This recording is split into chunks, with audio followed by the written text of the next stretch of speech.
right, let's do a cheers to the Sobeys and Safeway Liquid Beers Review podcast. We ride again. I love you guys. Careful, that cake's hot.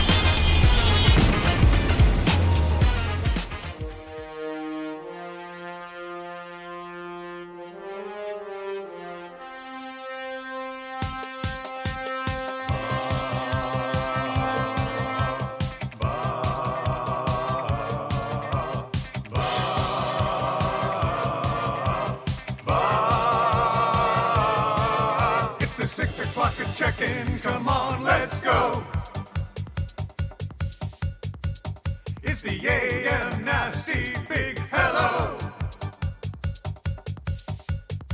It's not static, AM radio.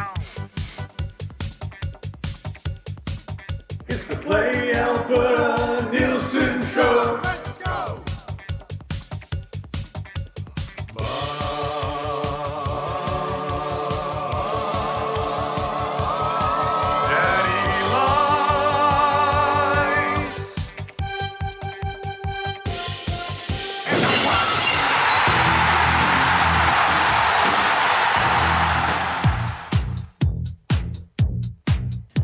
Trouble me for a warm glass of shut the hell up. Now you will go to sleep, or I will put you to sleep. Check out the name tag. You're in my world now, Grandma. Breaking a bed, making hacky sacks. Trev won't let us stop. Grandma in the sweatshop, sweating through a shirt. Finally just had to blur. My fingers hurt. My fingers hurt. My fingers hurt. My fingers hurt. My fingers hurt. My fingers hurt. Get back to work. What a jerk. My fingers hurt.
Having some beers. Hey, hey, hot tub, peekaboo. Laughing so hard you just are in tears. Hey, hey, hot tub, peekaboo. Sunday afternoon, what should you do? Hop in the hot tub for some peekaboo. Hot tub, peekaboo. Splashing around. Hot tub, peekaboo. It's going down. Hot tub, peekaboo. Where are you now? Hot tub, peekaboo. Better not drown. Hey. Family's coming home, just 10 minutes to play. Wings, beers, and a hot tub. Trev's favorite day.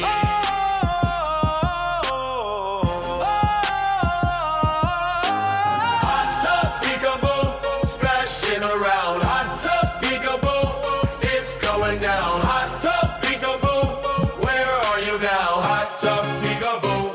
Better not drown. Hot tub, peekaboo. Splashing around. Hot tub, peekaboo. It's going down. Hot tub, peekaboo. Where are you now? Hot tub, peekaboo. Oh, what's up? It's a Wednesday. What's happening? Thank you very much for being here on the Nielson Show. It's 6:08. It's 6:08 this morning. Trev, you can stop doing that now. Trev was doing his... he was dancing. The, what do you call Harlem Shake dance or whatever it is. Oh, my goodness. What's up, boys?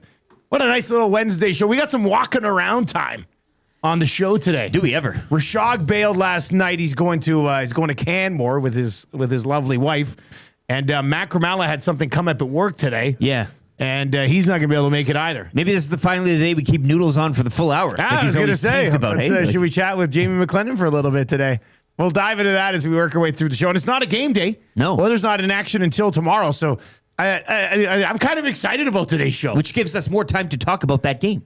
Yeah, exactly. Yeah. Oh, that's what we're really looking forward to. Yes. Yeah, I think so. It's gonna be a lot of fun today on the show. If you're watching right now and you need a conch this morning, you can text us 780-218-9999. Or if you're watching over on YouTube, hammer the thumbs up for us as well. I know a few people are like, Trev's wearing the same shirt again, but that's a jacket. Trev's wearing a jacket. He's got a T-shirt on underneath for everybody who's like freaking out that he keeps wearing the same shirt every day. There you go. See, you got a sweater underneath. Maybe a song explaining that it's a jacket, not a shirt, would be 150 likes in apropos. the first hour, and we release First Watch. My first watch. Yeah, this is the weekly Trev's Life AI song that I put together. Nice. Banged it out last night, and the very first song that was created, I went with. Like Really? they nailed That's it, one insane. for one. I did a few more just to kind of see what else popped up, but the very first one, it's under the genre of epic. Nice. So Better be epic. Yeah. It's pretty good actually. I like it. I like it again. It'll be stuck in people's ears for most of the day today. This is quite the album we're putting together. I know. Somebody said it should be called the Chronicles. yeah. YTT Chronicles. Oh, I like I imagine it like Dr. Dre's first cover, where it's just like that photo of Dre. That's just you. We could do something like that. The YTT Chronicles. That'd be fun. And then you're driving around in the vehicle and you just see track 4. Hot tub peekaboo. Yeah. Story of your life. Story of your life and musical lyrics. That'll be my favorite album ever. It will be your I favorite listen album. to it every day. And you know what the final song it'll be? Trev's favorite album ever. Yeah. We're just talking about how much Song you about love how all much of he the loves the album. songs Yeah. that are also on the album. Yeah. I think that would really work. I think that would work pretty good. I like it. All right, 780-218-9999. 150 likes on YouTube today, and we play First Watch. So we've got that coming up on the show today. A listener sent in a song called Scoring Chance. Whoa. It's about Trent Frederick. It's actually, let me pull this. I mean, what I said, we got some walking around time today. This is Scoring Chance. This was sent in by, who sent this in? It came in like 5 o'clock this morning. Where is it here? Who sent this in today? Triple J sent this in. Scoring chance. I'm hard to watch unless in a trance. When it goes and I'm gonna do it then. But first I gotta get me a scoring chance. See that coach, I shot the puck. Didn't go in, just bad luck. My contract not good at a glance, but you gotta love that last scoring chance. Chance, scoring chance. I'm hard to watch unless in a trance. When it goes and I'm gonna do it then. But first I gotta get me a scoring chance.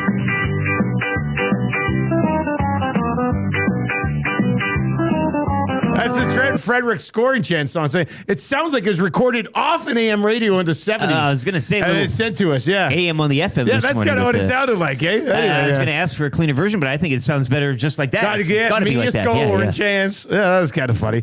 Thank you to Triple J for sending that bad boy in today. Nielsen Show today and every day brought to you by Weiss Johnson. Weiss Johnson, whoa. Somebody says Scoring Chance sounds like it's on vinyl. Yeah, it does sound like it's on vinyl, doesn't it? Yeah, I thought so. I thought so too. I thought that was pretty good. Nielsen Show brought to you by Weiss Johnson. Train furnace. Get one now, and you get 15% off any additional mechanical system done. So if you need a new furnace, you're going to the best in the biz, weiss-johnson.com, and then you get 50% off air conditioner, heat pump, hot water tank, garage heater. Plus, no interest for 24 months. Pretty sweet. It's almost February, which means it's almost Valentine's Day. Get your Valentine's Day shopping done early. Don't leave it to the last second like I will most certainly do. ParisJewelers.com, Canadian and family owned. West Edmonton Mall, Kingsway, Londonderry, Sherwood Park Mall, and St. Albert Center. And one of your text messages will win the Royal Pizza text of the day. Royal Pizza. It's the text of the day. Yes, it is. Royal Pizza, the best and freshest ingredients you'll find. Top-notch service as well. That sounds good, doesn't it? For over 55 years. Order online today, royalpizza.ca, or visit one of their 14 locations in the Edmonton area. How's curling last night? Good. Yeah? Yes. Did you put one to the button? No. No. It was a good time. Yeah. Damn. Can't wait till the bond spiel this weekend. It's Yeah, you were. by hammer injury law. Yeah. That makes that makes sense. Yeah. That's good. Yeah. Fun spiel. Trevor will be curling too. We could do a song. Oh, I can't yeah. wait. Trevor curling. Yes. The perfect. We'll call it perfect weight. Yeah. That was fun. All right. Well, we'll last call year. it hurry hard. Yeah. Yeah. That was good. I liked it. It's going to be a little different this year. As you guys remember, last year was a pretty special moment for me. I got a curl with the old You man. curled with your dad. And it was a good bonding experience for us. It would be. Yeah, but I'm nervous this year. I don't have him. And I will say, I surprised myself. Like, I wasn't good, but I made some okay shots. I was on LT's team, and, right out of the gate, I was, landing it close to the button almost every time. What's the assessment here? Yeah. Chevy, yeah. No, That it's was good. Yeah. surprising. My dad's just like, wow. What were you throwing? First rocks? Second rocks? I think I was first. Yeah, I was first. So, but yeah, when we were doing the practice, when Maddie was doing the roll call, oh, okay, everyone, if you haven't thrown a rock in a while, we're going to just, do a little bit of practice and then we'll start the games, get them going pretty soon here. But my first one, I think it was Mike, the Michigan fan. He was watching me and I just threw one and I landed it damn near on the button. I'm like, okay. You say you're a natural he's talent. like, yeah, great job. So, and then I was just like, yeah, and I kind of carried that on for the rest of the game. So hopefully So I you're can excited for maybe a nice keep that prospect going. here. I don't think I'll be able to. I think it was because I had a really good team around me. Oh, that's nice. Oh, Wow, what a team player. And LT you are, was Trev. unreal. LT, you were awesome. You were so good, buddy. Oh, my goodness. Dad and I said you were awesome. You were so good, man. I think we can shut this thing down think- right I think now. it's good. You're a pro. Hey, we're already at 75 likes. When we blast through 150, you get first watch. Story Exactly. about Trev getting his first watch in his life. How's the nose, man? Did you go to the doctor? I'm curious. I did. You did go to the doctor? Yeah. What'd they say? I don't know why I waited 3 months, 4 months, however long it was. You said it was man. August. It's 6 months. You waited Yeah. 6 months. Yeah, and he was just like, yeah, it looks like there's a little bit of an infection. It's a good thing that you came in. He's like, does it hurt when you do it? I'm like, yeah, that hurts. My nose is so sensitive. So got me on some gnarly meds and already noticing a huge difference. What? Yeah, so that is Medicine, huge. hey? Yeah, it was crazy. But yeah, some steroid nasal spray he's got me on. Got to take that a few times a day, and then Okay. a pill I have to take. So Really? take that for the next month, and then I should be good. Did you tell him that it's been this way for Yeah, he's like, why didn't you come 5 in months? earlier? Did And I he? was So he did say that. He's eh? like, and I'm like, I every day I was just like, no, I'll be able to toughen this one out. And Yeah. he's like, no, that's not how that works. Oh man. And so, yeah, and then he's now my doctor because I actually don't have a doctor. So it worked out. Trev gets a doctor It sounds song. like a doctor Sounds song. like a song to me. Sounds like a doctor song. What's up, Doc? Yeah. What's up, doc? Yeah, that was interesting. Super cool, dude. I'll But make a note. I was self-diagnosing myself. I'm like, yeah, Google said this. I'm like, this oh yeah, is my opinion. doctors must hate that. And he was just looking. He was like squinting his face, like, just disgusted I'm gonna with stop you. you right there. This guy sounds like a good visit. He was God, I want to go to this guy. He seems was awesome. awesome. Yeah. Jeez. Okay, that's good. That's good. Speaking of doctors, Dolphin Nation texts in this morning to the Paris Jewelers inbox, says, going in for surgery, boys. Hoping to have enough juice to make it to the Super Bowl party. Conch me. Yes. That's what I'm talking about. Hopefully you've got a table already booked, because all of the tables are already booked for the Super Bowl party at Selly Sports Bar and Lounge. Bones is in and says, guys, Trev's infection song. Yeah. There's lots of things that we could do, I guess.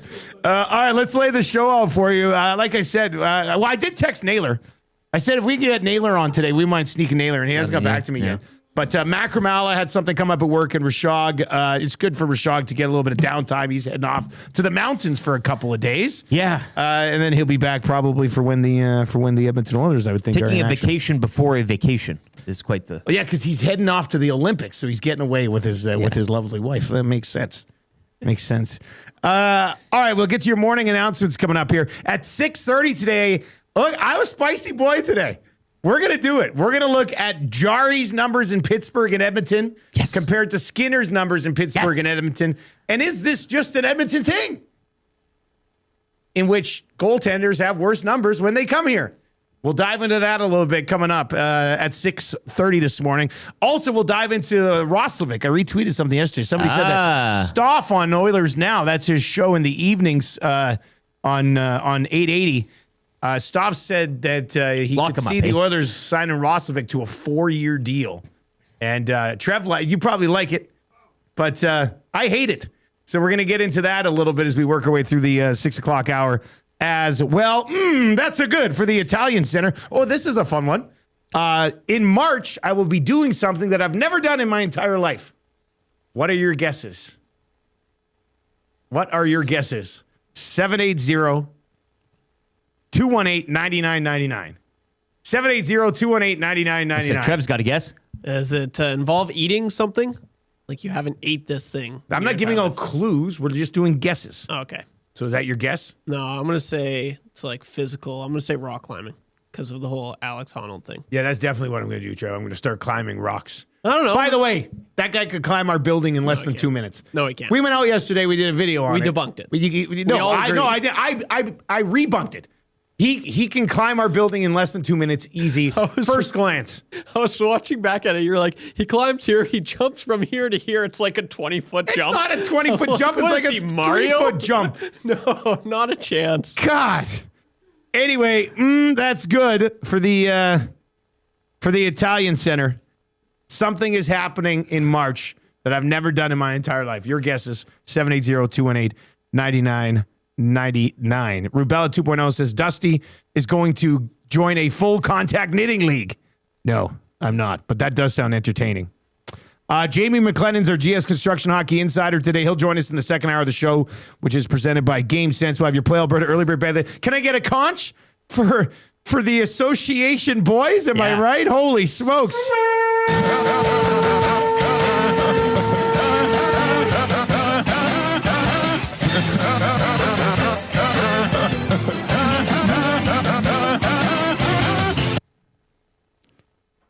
On fire.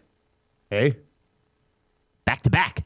Back-to-back week. Well, back-to-back early bird bets to start the week. Yeah. And back-to-back weekly NBA 4 gamers. Let's go. Shout out to all of the heavy favorites for coming through tonight. Dare I say we run back the association this eve? A little to pick at there on the Only 3 games on in tonight's NHL slate. That's it, Rick. You got it. Well, we could have the 3 games and pick 3. Maybe we go to the hard court. Oh yeah, I guess with 3 games we could each just pick a winner tonight. Could, or we could go to the hard court. I'm kind of liking the hard court. I'm kind of torn on this.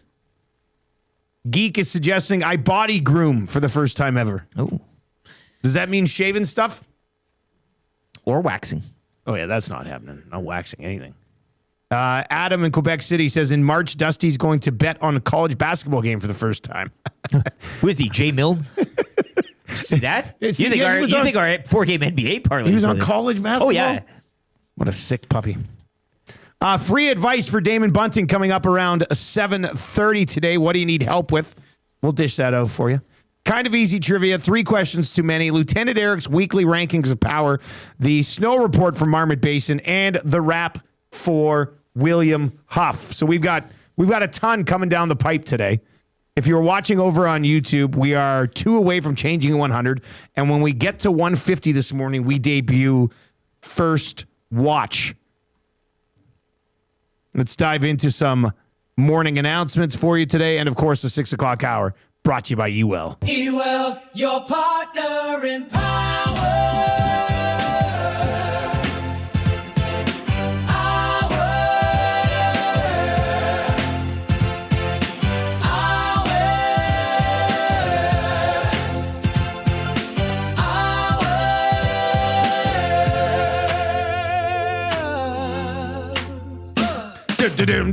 Yes, 6 o'clock hour brought to you by Ewell, your power play specialists.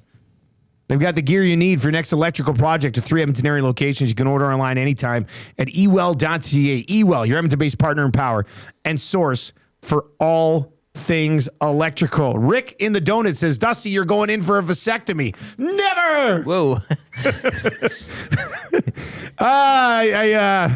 No, I am not. I'm too scared to get a vasectomy. So no, that's not going to be happening.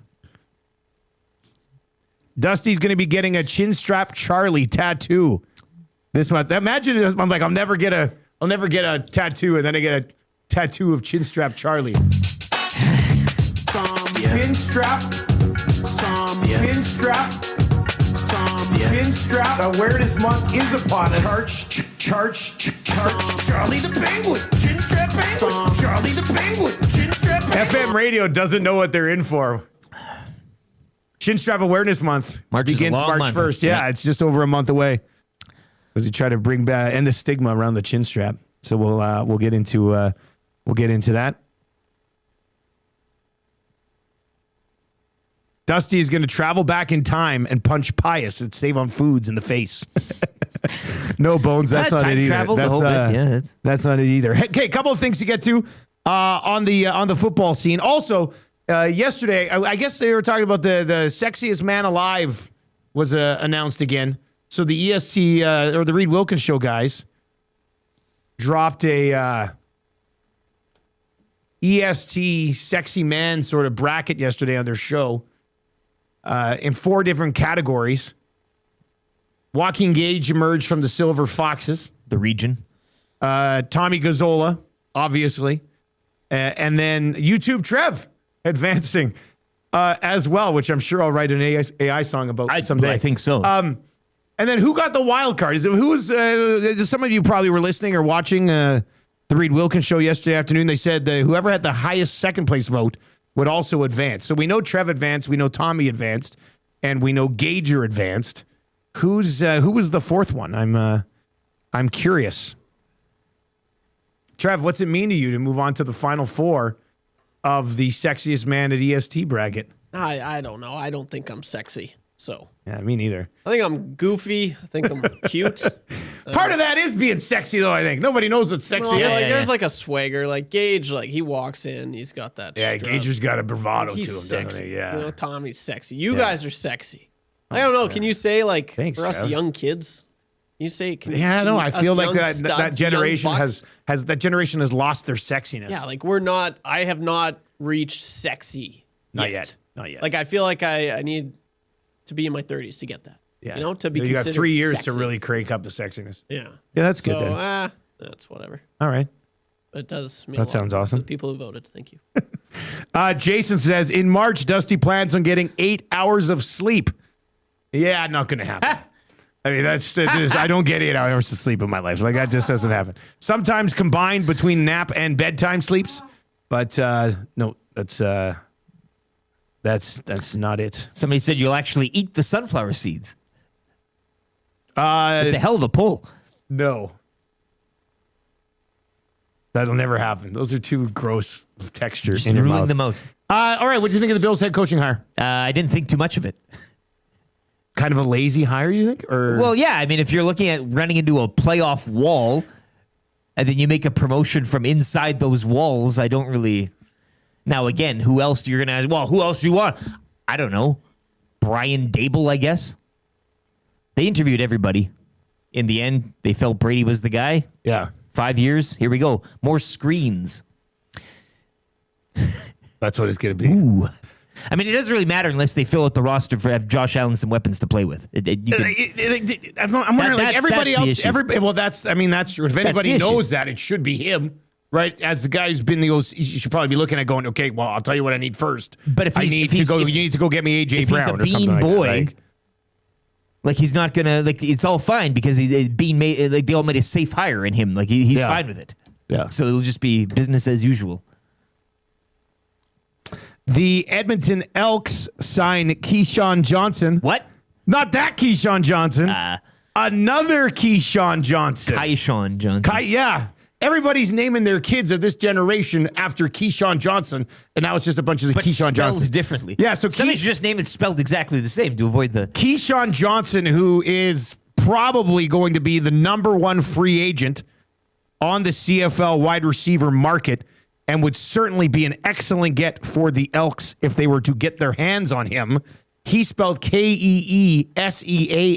Key. The guy that they just signed is spelled Kisean. Yeah. Kaishan, maybe. Kaishan. Anyway, Kaisian. I saw pop up on Twitter, and I was like, how did I not hear about this yet? What's going on here? And why thought it was a spelling why is mistake. it spelled incorrectly? This must be an American site that's spelling it incorrectly. And turns out that it wasn't the same guy. But maybe he's just as good. Who knows? And then Nathan Rourke signs, a 2-year extension? Takes him through 27 and 28. He's now signed for the next 3 years. He is the best player in the Canadian Football League. And I think it's fine to officially say that you can buy Nathan Rourke's jersey. Finally get that jersey. Right? Everybody always goes, I hate it when I can't buy jerseys because everybody moves around so much. Yeah. There's lots of guys around the league. Imagine if you had a Zach Collaros jersey for the last 8 years. And you could have worn that all the time. Or an Austin Mack jersey, if you will. Well, Austin Mack jersey. Might be getting a double E Austin Mack jersey. Who knows? So the 3 Down Nation listed their top 10 wide receivers in free agency. Number 1 is Keyshawn Johnson. Number 2 is Tim White. 31 years old. Tim White has 4. Who's 31? Tim? Timmy. How old's Keyshawn Johnson? He's in probably late 20s. 29. Okay. Tim White has 4 consecutive 1,000-yard seasons, though. And that's with Kenny Lawler coming in and eating some of his lunch. Number 3 was Curly Gittins, which I think probably has a little bit to do with the fact that he's a national. Yeah. Number 4 was Austin Mack. And then I forget the rest of the list. So number 5, Dom Rhymes. He's over 30 as well. Stampeders, 32. I would think he probably stays with VA. Yeah, they've always had a relationship. That would make sense. Dayon Brissett. Brissett, also a national. Yes. Had a nice season, though. Here's an interesting one, too. Joe Robustelli. Oh, I'd take a flyer on Robustelli. I certainly would. 28. He's kind of he's a clutch guy. Dalton Show, number 8. Tommy Neal. Schoen is tough. He's coming off 2 straight years. I know. He's damaged goods. Tommy Neal, though. This is my prediction on Tommy Neal right now. He stays with the Riders. Yeah. Trevor Harris loves Tommy Neal. I would too. Loves him. I'd be shocked if Trevor Harris doesn't get the Riders to sign that guy. Aiden Eberhardt at 10. Yeah, he's sneaky. Been a part of a very stacked BC Lions receiving core for a few years. Could he elevate more as a wide receiver 1 or 2, maybe? Charleston Rambo, Carrick Wheatfall, Braylon Addison, Dunbar 14. Dunbar's 14? Yeah. Oh, way too low. Shamar Bridges, Jareth Stearns, and then that's your list. I don't hate Bridges either. Bridges went off for 1,000 yards, and then they brought in Kenny Lawler, and he totally got lost in the He's a sneaky good fantasy player. Bridges? At times, yeah. Yeah, Bridges would be an okay pickup for the double E, too.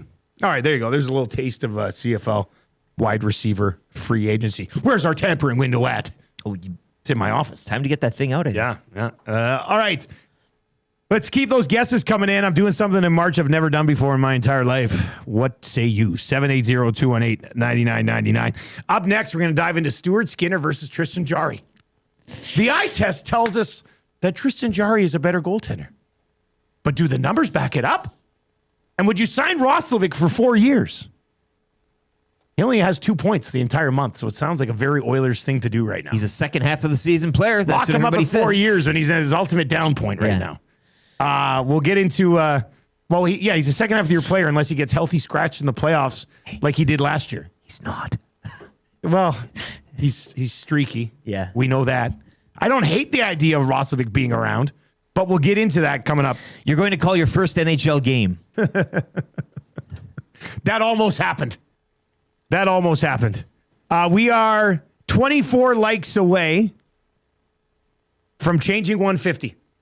There's a chance we can have that done by the time you finish the update. I think we don't do the update until... And then we get to first watch. Really hold people. The debut of the... We'll get it queued up.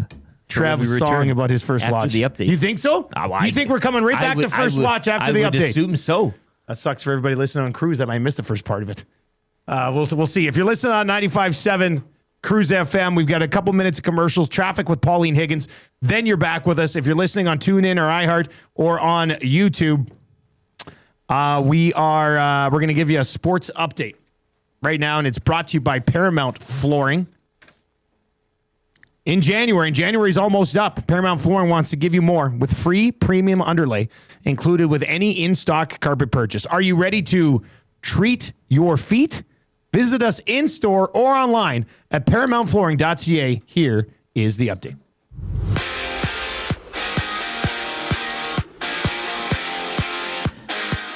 Around the NHL last night, Rasmus Dahlin with the hat trick, leading Buffalo over Toronto 7-4. David Pastrnak scoring in overtime, leading the Bruins over the Preds 3-2. LA topping Detroit 3-1. Utah over Florida 4-3. Mammoth are 9-1-1 and they're past 11. Winnipeg getting past New Jersey 4-3 as well. Also Dallas topping St. Louis 4-3. Thomas Harley, the game-winning goal with just over a minute left in regulation. Montreal over Vegas 3-2 in overtime. Jake Evans with the winner. Wild rally from 3 down to knock off the Blackhawks 4-3 in a shootout. Sharks, who are in town tomorrow, they've now won 7 of 10. Macklin Celebrini a 4-point night as they top Vancouver 5-2. And Jared McCann 4 points. Seattle over Washington 5-1. Oilers, of course, continuing that 8-game homestand tomorrow against the Sharks. Edmonton will go into that having won 2 in a row. 3 games around the NHL tonight. Islanders host the Rangers. Flyers visit Columbus, and Ottawa host Colorado. The Edmonton Oil Kings kick off a 4-game road trip tonight. They're in Calgary to battle the Hitmen at 7.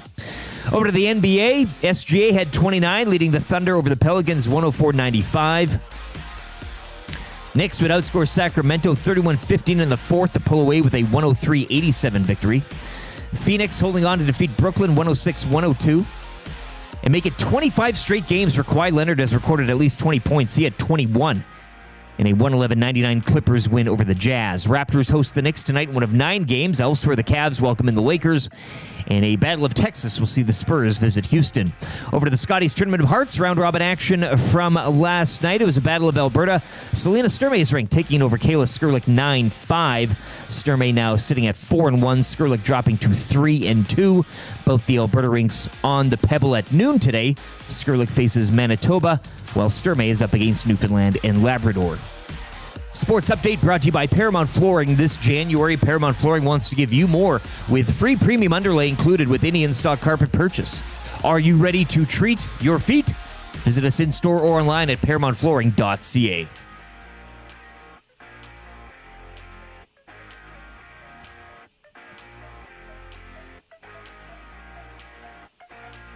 Hot tub peekaboo. Oh.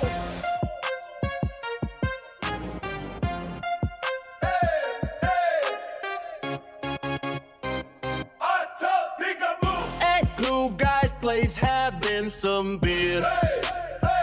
Hot tub peekaboo. Laughing so hard you just are in tears. Hot tub peekaboo. Sunday afternoon, what should you do? Hop in the hot tub for some peekaboo. Hot tub peekaboo. Splashing around. Hot tub peekaboo. It's going down. Hot tub peekaboo. Where are you now? Hot tub peekaboo. Better not drown. Family's coming home, just 10 minutes to play. Wings, beers, and a hot tub. Trev's favorite day. 6:36. Hot tub peekaboo. It is the AM Nasty on the FM dial and on iHeart and on TuneIn and over on YouTube as well, where we have hit 150 likes. Yes. I didn't want anybody on 95.7 to miss the beginning of the song, so I delayed it just a little bit. We're going to get to it coming up here right away. Colby texts in today and says, question for you guys. You can see how many people are watching on YouTube, but can you see on other platforms and how many you totally have? Yes, Colby. Yes, we can. This is why we really like doing the online thing, because our numbers are very, very direct. On the FM dial, it's a little bit different. Radio ratings in general have been pretty sketchy for a long time, so you don't really ever know how many people would be listening on the radio. That's why we love when you tell us that you're listening on the radio, but we can tell if, like, well, Colby, for example, we could probably tell if you were listening, like what device you're listening on and your exact location, if you're listening on TuneIn or iHeart or on the audio player at EdmontonSportsTalk.com. To be honest with you, it's slightly creepy, but yeah, we could definitely do that. So yeah, We track everything, Colby. We're like the FBI. And you don't even know what Matt's tracking. Yeah, Maddie's got a whole nother system. Yeah, Maddie's got a whole nother we don't system. have we any don't sort of, need to we don't need to worry about that. All right, so yeah, we've been in this groove. Trev usually gives us something that is like the best thing of his life at that time, and then we like to put it into song form. So we had "My Fingers Hurt," which was about him running a hacky sack ring, basically in elementary and junior high school with his grandma making hacky sacks, like in a sweatshop. Then we had Hot Tub Peekaboo, which was maybe the greatest Sunday of his life. It is. Right? That still was. Okay. You and Glue Guy splashing around in the hot tub. Miss it. Then we had Tattoo Desire, when you revealed to us last week that you absolutely have always wanted to cover your whole body in tattoos, but you don't have a tattoo. Fortunately. And now, obviously, you negotiate for a phone and they throw in a watch. Yeah. And he says, like, the first watch you ever had in your entire life. Yeah. And I love it. It is amazing. It's changed my life. And it is pinpoint accurate my heart rate. I noticed that yesterday when I was getting my blood pressure yesterday. I was looking at the of course what it was. Oh yeah, and what it said. It was the exact same. No, yeah. So that's incredible. Very impressed by that. It's like your heartbeat is the same on both sides of your body. Yeah, exactly. That's nuts, man. Yeah, absolutely. Oh my god. All right, so this one we mixed it up because Fingers Hurt was like a pop song, like. And then we had the Hot Tub Time Machine, which was described as, or not Hot Tub Time Machine, Hot Tub Peekaboo, which was crunk. Hot Tub Peekaboo. We also had the reggae version of Hot Tub Peekaboo. Beautiful. Tattoo Desire was a punk song.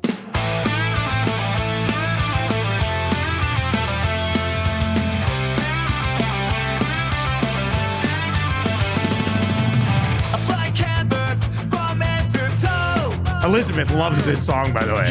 Thank you. Tell her thank you. I will. She's always walking around the house going, Tattoo Desire. Yeah.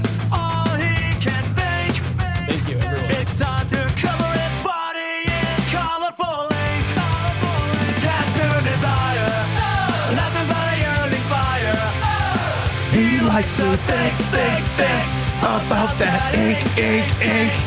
All right, so this one, it was funny. So I write the lyrics. I throw it in so I write the lyrics, and then it says, like, what type of music? And the first thing that popped up was it said epic.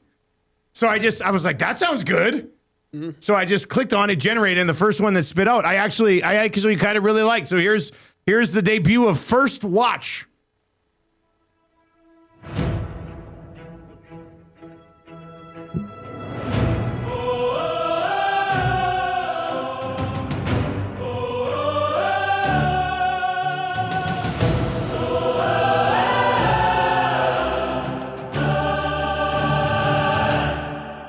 He's a small town boy living in the big city. Got something shiny on his wrist, so pretty.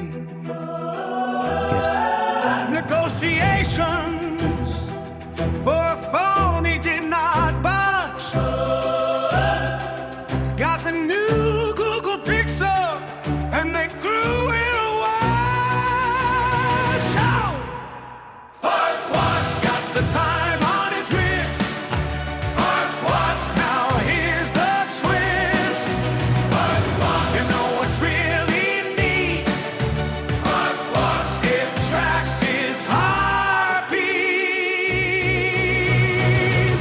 What time is it? Now he knows. What's the weather? It's looking like snow. Does it have an alarm? Wake up after he slept. Have you walked today? How many steps? First watch, Got the time on his wrist. first watch, Now here's the twist. first watch, You know what's really neat? first watch. It tracks his heartbeat.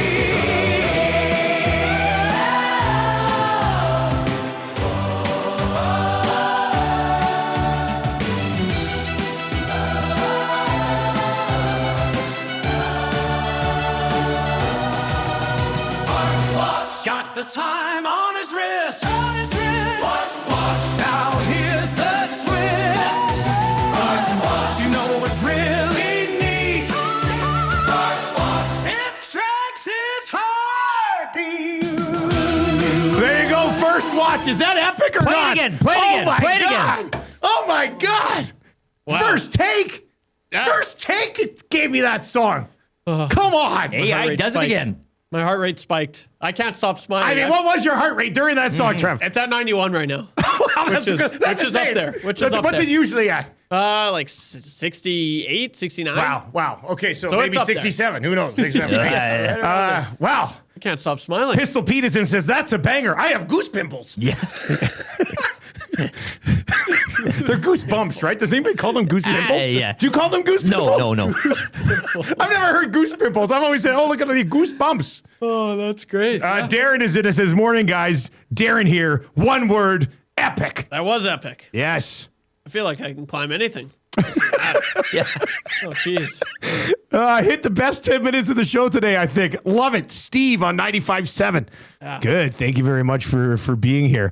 Bill, the teacher, says, what's really neat? It tracks his heartbeat. Bravo. Yeah. It came to, I mean, the lyrics. Beat. Once I started getting the lyrics going, I was just like, oh, yeah, this is going to be good. This is going to be good. And then I was like, I hope they give us something awesome when they put the music behind this.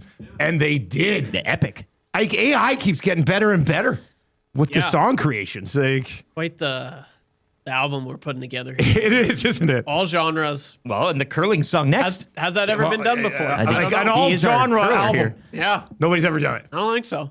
The YTT Chronicles. Purchase it today at HMV if it hadn't gone out of business. Yeah. You know what? We're gonna print off some CDs and I'm gonna sneak them into Walmart. Oh, perfect. And you can go in and buy them randomly at Walmart.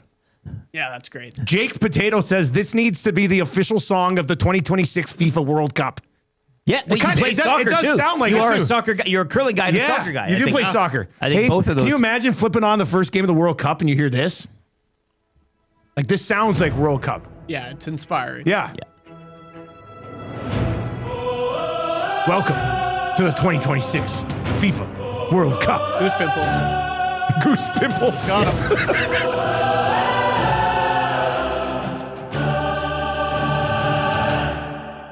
He's a small town boy living in the big That's you. city. They're talking about you. Got something shiny on his wrist, so pretty. Negotiations for a phone he did not budge. Got the new Google Pixel and they threw it away. Ciao! First watch, got the time on his wrist. First watch, now here's the twist. First watch, you know what's really neat. First watch, it tracks his heartbeat. What time is it? Now he knows. What's the weather? It's looking like snow. Does it have an alarm? Wake up after he slept. Have you walked today? How many steps? First watch. Got the time on his wrist. First watch. Now here's the twist. First watch. You know what's really neat. First watch. It tracks his heartbeat. Trev, you are the gift that keeps on giving, man. Oh, thank you. I can't wait to continue to unravel you. This is so fun. This is fun. I appreciate it, boys. Nature Boy texts in and says, epic banger, but I'm thinking I don't appreciate my watch as much as I should. And it does a lot of things. It does a lot of things. This is going to Barry the Cheater says, Trev's watch song was a banger. I'm going to go out and buy a watch right now. I can't wait until people say, do you have the time? It is convenient. I like that. Dave the Welder says, after that song, even I could climb the EST building. Yeah. Yeah, it's right up there. That's the trick. All right. Well, thank you for the likes over on YouTube. And Trev just keeps giving us awesome content that I like to work into. I mean, they've delivered so far. We are 18 likes away from changing 200 over on YouTube. So if you are watching on YouTube, hammer the thumbs up for us. All right. Do you guys mind if we talk some Oilers for a second? Go ahead. All right. So tell me, I don't know what this means. Part of me thinks this means the Oilers just defend poorly. And maybe that's what it is. But here are some numbers for you. Now they're very basic goaltending numbers. I know analytic guys will be Dusty. You're such a simp. Tristan Jarry in Pittsburgh, 909 save percentage, 2.66 goals against average. Tristan Jarry in Edmonton, 884 save percentage, 3.23 goals against average. Stuart Skinner in Edmonton, actually better numbers than Tristan Jarry in Edmonton. Skinner, 891 save percentage, 2.83 goals against average. Not very good, but still kind of similar to where Jarry's at so far with the Oilers. Skinner in Pittsburgh, 906 save percentage and a 2.31 goals against average.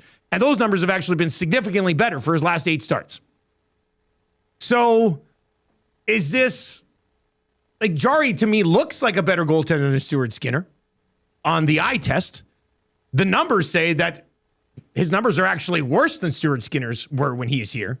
Skinner has gone to Pittsburgh and basically has the same save percentage that Jarry had in Pittsburgh and a better goals against average.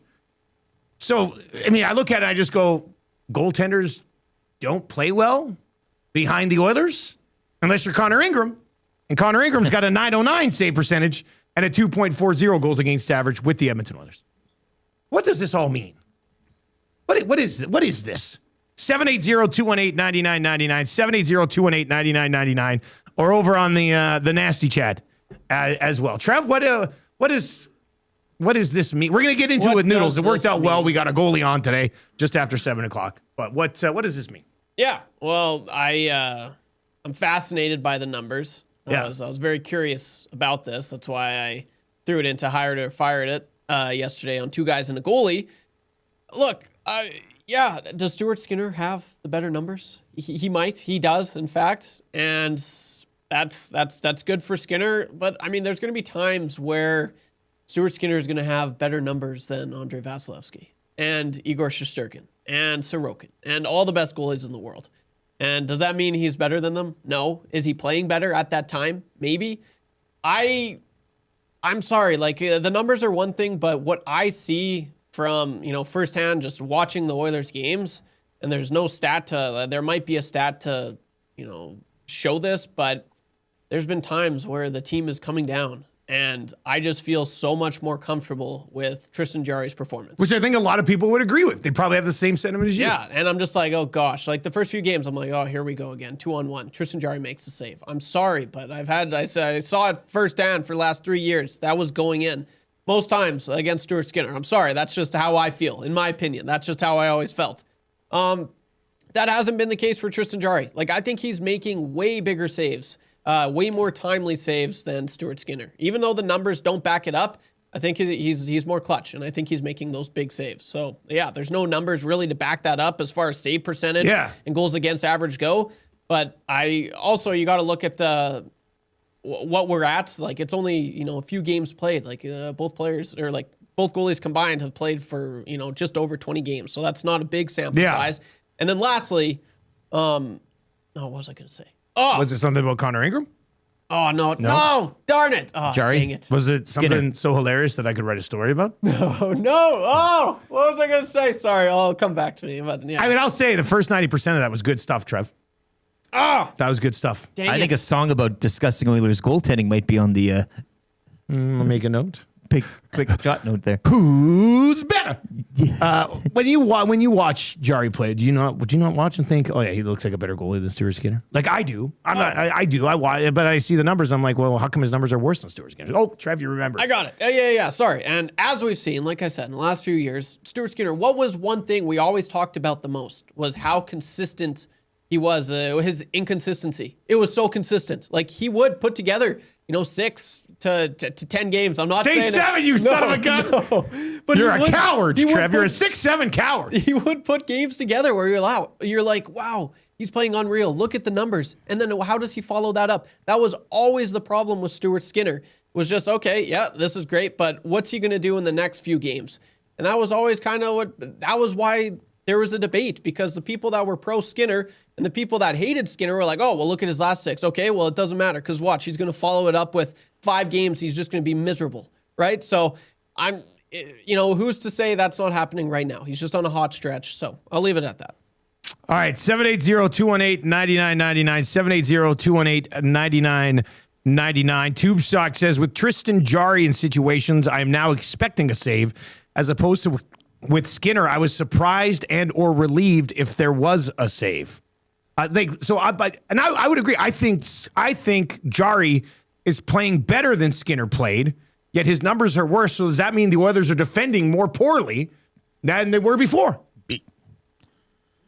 Maybe that's it. Maybe that's it. There is that angle. Like, who knows? Like, are the Penguins, are they better defensively than the Oilers? It would look like that. I mean, it would look like it. Jarry's numbers are better there. Yeah. Skinner's numbers are better there. Yeah. Right? Their save percentages here, Skinner 891, Jarry 884. Save percentage in Pittsburgh, Jarry 909, Skinner 906. Yeah. So there's that. I mean, both goaltenders had better save percentages in Pittsburgh. So to me, this is an Edmonton Oilers thing. And it might be, the way that they defend or don't defend at times. This is kind of the statistical evidence that you need to see. Mind you, Connor Ingram's got a 909 and a 2.40, so maybe he's just the best of the bunch. Yeah, and they got to give him a little bit more of a runway. All right, 780-218-9999 is where you can get in. Luke texts in and says, Oilers defense is crazy spotty. Huge mistakes versus sound plays most of the times. Also add in that Kulak was struggling this year and is playing top pair minutes successfully in Pittsburgh. I do think the Oilers are playing worse since the trade, though. That went in from Luke this morning.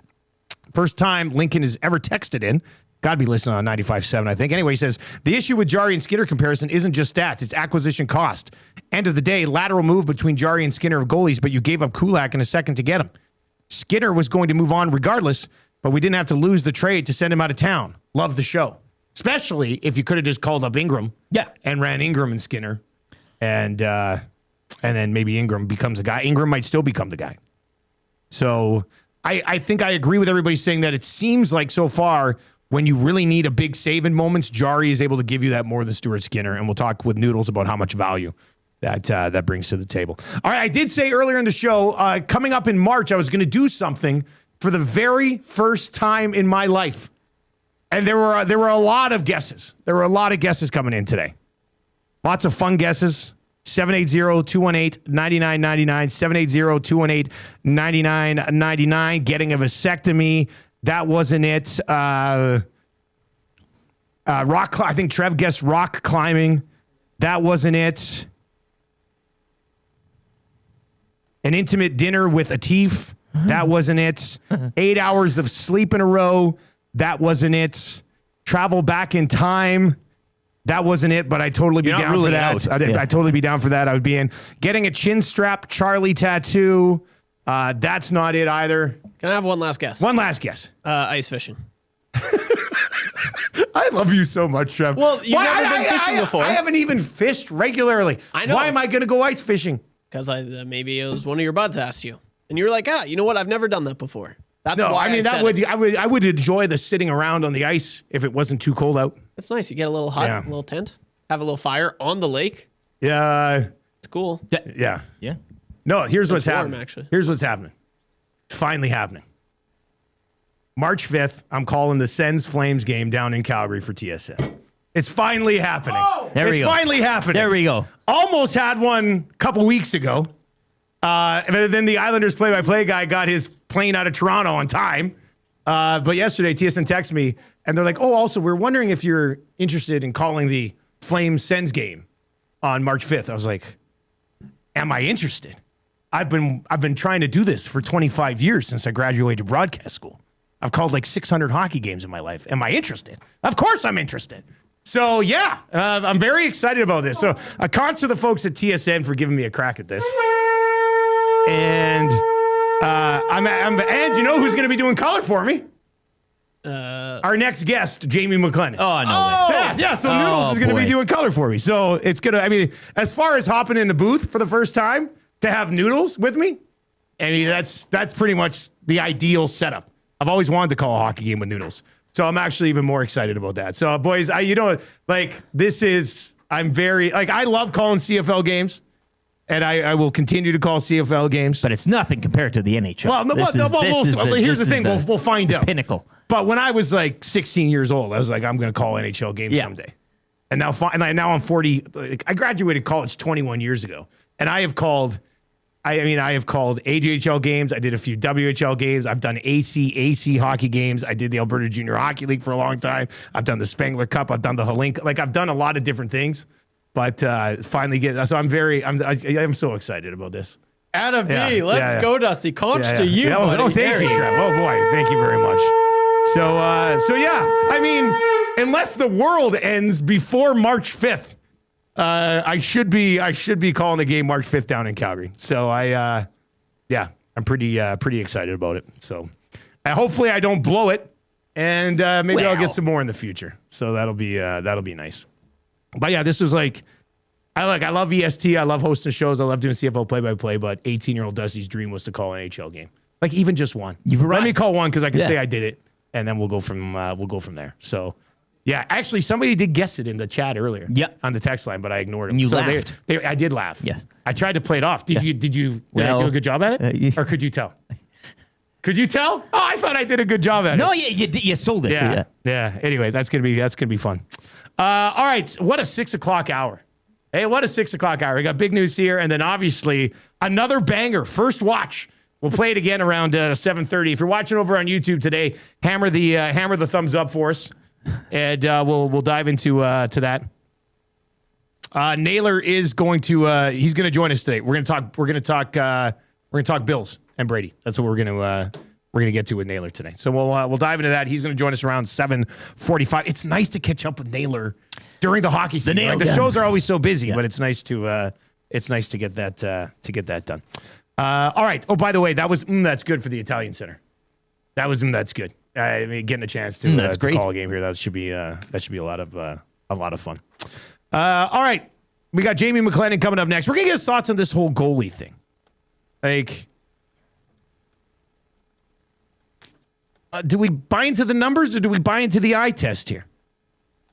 Barry the Cheater says, I'm kind of stoked for Dusty, but I'm curious how many lock shops he's going to miss because he has to call this game. I'm going to say probably 2. Sorry, guys. Sorry about that. Jamie McClennon's on the way. Your Play Alberta Early Bird Bet of the Day. Free advice for Damon Bunting. And Dave Naylor's going to join us to talk about the Bills deciding to promote Brady to their head coach. So Naylor will be by around 7:45 today. Jamie McClennon is on the way next, though. 6 o'clock hour has been brought to you by Ewell, your power play specialist. Check them out online, ewell.ca. If you're listening on 95.7 Cruise FM, a couple minutes of commercials, traffic update with Pauline Higgins, then you're back with us. Don't go anywhere. If you are listening online on TuneIn or iHeart or watching over on YouTube, Sports Update brought to you by Expedia Cruises. Whether you're dreaming of crystal clear waters or exotic destinations, contact Chelsea LaBelle at Expedia Cruises in Northeast Edmonton to start planning your next cruise or vacation destination at 780-970-4834. Here's the update.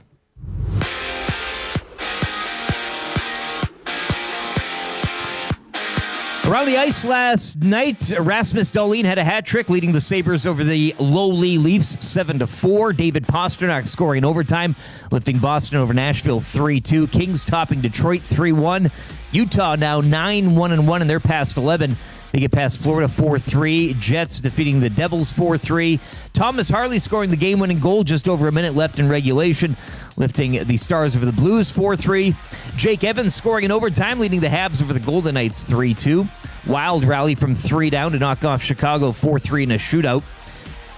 Jared McCann had 4 points, cracking over the Caps 5-1, and the Sharks, they've won 7 of 10 following a 5-2 victory over Vancouver. Macklin Celebrini 4-point night. Sharks in town tomorrow to take on the Oilers as the 8-game homestand continues, with Edmonton having won 2 in a row. 3 games around the NHL tonight. Ottawa hosts Colorado, Philly are in Columbus, and the Islanders welcome in the Rangers. The Edmonton Oil Kings embark on a 4-game road trip tonight. It begins in Calgary against the Hitmen. Puck drops 7 o'clock. Over to the NBA. 25 straight games, Kawhi Leonard has recorded at least 20 points. He had 21 in a 111-99 Clippers victory over the Jazz. Phoenix topping Brooklyn 106-102. Knicks would outscore the Kings 31-15 in the fourth on way to a 103-87 win. And SGA had 29 points. Thunder over the Pelicans, 104-95. Raptors host the Knicks tonight, one of 9 games. Also, Houston welcome in San Antonio, and the Lakers are in Cleveland. Over to the Scotties Tournament of Hearts round-robin action from yesterday. Last night, it was a Battle of Alberta. Selena Sturmey taking it over Kayla Skurlik 9-5. The Sturmey rink improving to 4-1. Skurlik's rink 3-2. Both those rinks in action today at noon. Skurlik will face Manitoba, the Peterson Manitoba rink, while Sturmey are up against Newfoundland and Labrador. Whether you're dreaming of crystal clear waters or exotic destinations, contact Chelsea LaBelle at Expedia Cruises Northeast Edmonton to start planning your next cruise or vacation destination. Call 780-970-4834.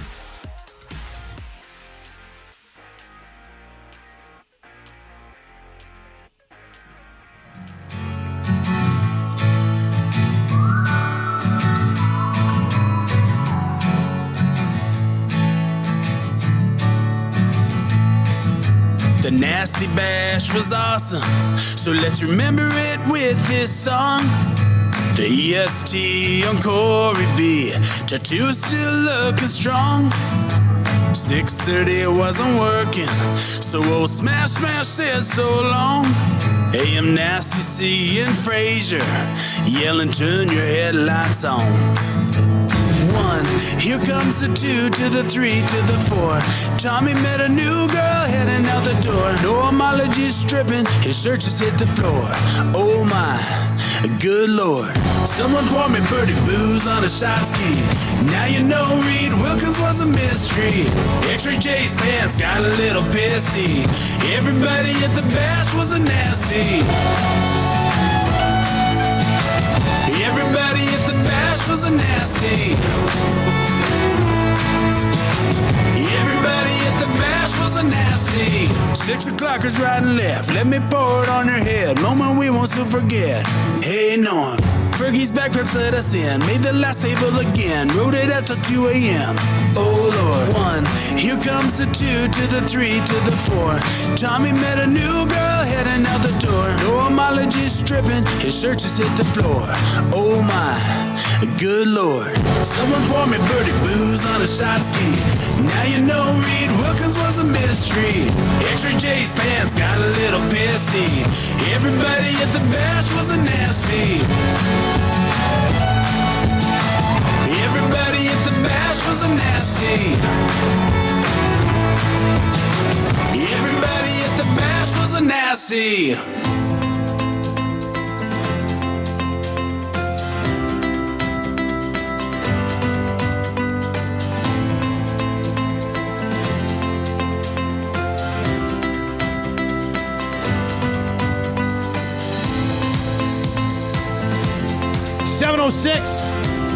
I know. I never played it. curling song? No. The This Trev? actually, this does sound like it could be for the Briar or something.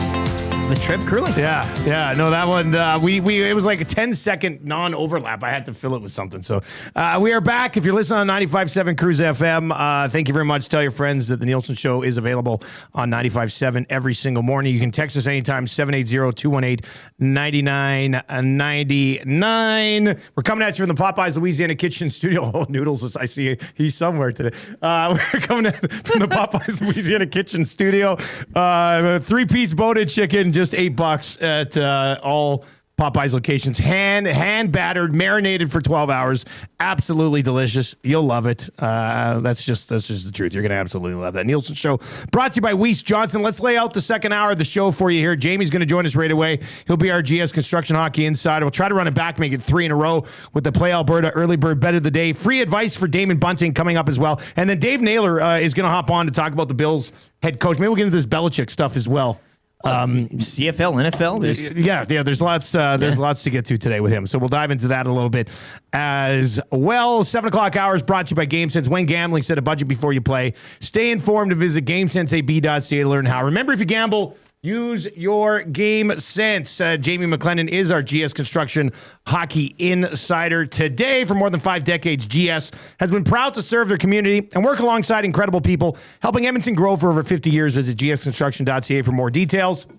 And he joins us on the Firehouse Subs hotline today. And where is this guy today? Let's find out. Noodles, you are in. That's a vehicle, not a plane, correct? I'm in the vehicle. Okay. I'm at the orthodontist because my 13-year-old daughter needs her braces adjusted. Oh, so boy. we're doing that, and she was loving the song, the made-up song just before. Oh, she was okay. looking at Yeah. me going, "What the hell was that?" And I said, "It's." They've got great songs here on the show. So we were listening to it, and it's great. We're fired up. I mean, it's a Wednesday morning. Talk a little hockey, talk a little everything. I love it. Get some braces adjusted. I mean, you know what? Exactly. I always was mad at my parents because neither my sister or I had great teeth, but they're like, we can only afford braces for one of you.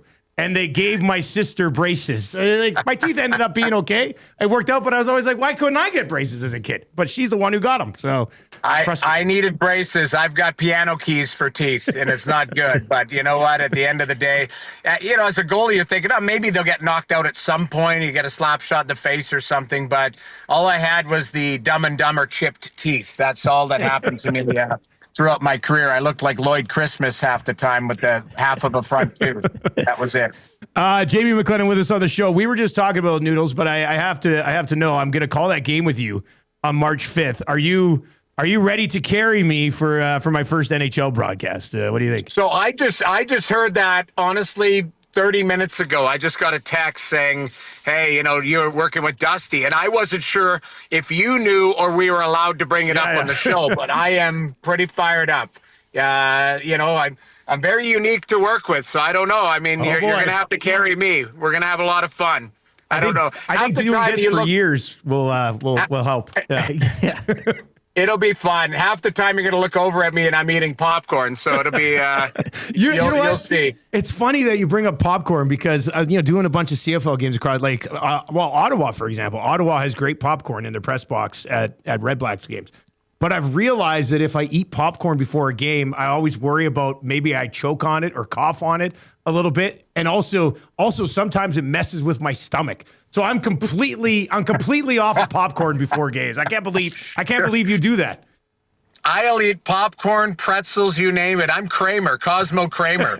These pretzels are making me thirsty, and I will eat them. It doesn't matter. There's only been a few times where I literally have forgotten that we're live in like 5 seconds, and I'll grab a handful of popcorn and I've got a mouthful of it. And you're like, you got to choke it down before you start talking. So, yeah, I'm looking forward to it. It's going to be a lot of fun, and maybe it's the start of our new partnership in the booth. I love it. Yeah, that would be great. All right, so you got to help us with the Oilers goaltenders here because we're trying to figure it out. So Tristan Jarry in Pittsburgh had a .909 save percentage and a 2.66 goals against average. Stuart Skinner in Pittsburgh has kind of similar .906 save percentage, and that was with 3 really tough starts at the beginning. Yep. And he's got a 2.31 goals against average.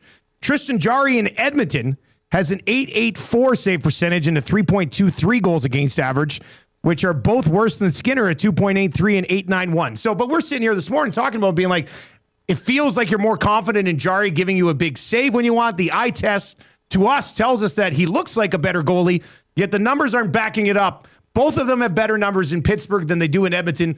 Is this a Edmonton thing, or are we just so excited to see somebody else that we're kind of like blind to Tristan Jarry's play so far? You know what it is? It's an Edmonton thing. It's the way they defend sometimes. I think they take their foot off the gas. The other night, they gave up 40 shots to Anaheim in a back-to-back situation. Now, Anaheim is a very talented offensive team. But that game was over the minute they had the explosion in the second period. So then what happens is, they give up a couple moldy ones later in the game, and it hurts Jarry's numbers. Everyone is not wrong. The trade can win for both sides. Stuart Skinner can go on and be a good goaltender in a different situation under different circumstances. And Tristan Jarry can come to Edmonton and be a good goaltender for the Oilers. And I've said this all along. Regardless of the goaltender, it's the style they play. Tristan Jarry plays a different style than Stuart Skinner. I've said this before. He moves side to side, and he doesn't fall forward. Stuart Skinner moves side to side and falls forward a little bit. Like, to me, you look at Ingram, you look at Jarry, they play a different style. They've got cleaner butterflies. So the eye test looks different. Even though if Jarry gives up a crappy goal, it's going to happen. He's going to give up bad goals. we saw Stuart Skinner so much, and keep in mind he played 59 games a couple years ago. He's and the playoffs. You've watched him 70 games every year. You're going to see the best and the worst of him. But Stuart Skinner, I think the eye test is like, oh, I don't trust that he's going to make that glove save, where Jari makes it look easy.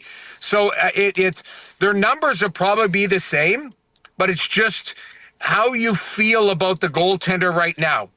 2 years from now, you might feel the same way that you felt about Stuart Skinner, but right now it's new, it's fresh, it's a new relationship. You're still building it with Jari. The one thing that I've liked about Jari, which is a lot like Stuart Skinner, is they don't wear goals. Like they don't get, they're not excitable in the net. The other night, if you look at Ekholm scores a hat trick, okay? Jari's leaning on his net like he's asleep beside him. Didn't even look over. They're just straight ahead. Look over him. I don't know if you noticed that, but I was like, God, Tristan Jari's just leaning on the net. Like, he's got this calm demeanor about him. To me, it looks different, even though the amount of saves might be relatively the same. It's just a different style in the net. And I think you look at him, Ingram is a significant upgrade on anybody who was else in that position, whether it's Pickard or somebody else. I think the tandem is different. It's not that long ago. Was it a couple weekends ago? They had back-to-back shutouts. Yeah. So, I'm not complaining. I think both situations can be right. That you can be happy in your new environment if you're Stu Skinner, and you can be happy with Tristan Jari and Connor Ingram. They had back-to-back shutouts. Then they've allowed 15 goals in the last 3 games, but also scored 15 goals in those 3 games. And I did want to point out, because it is doing a disservice, and I know you like Ingram's game.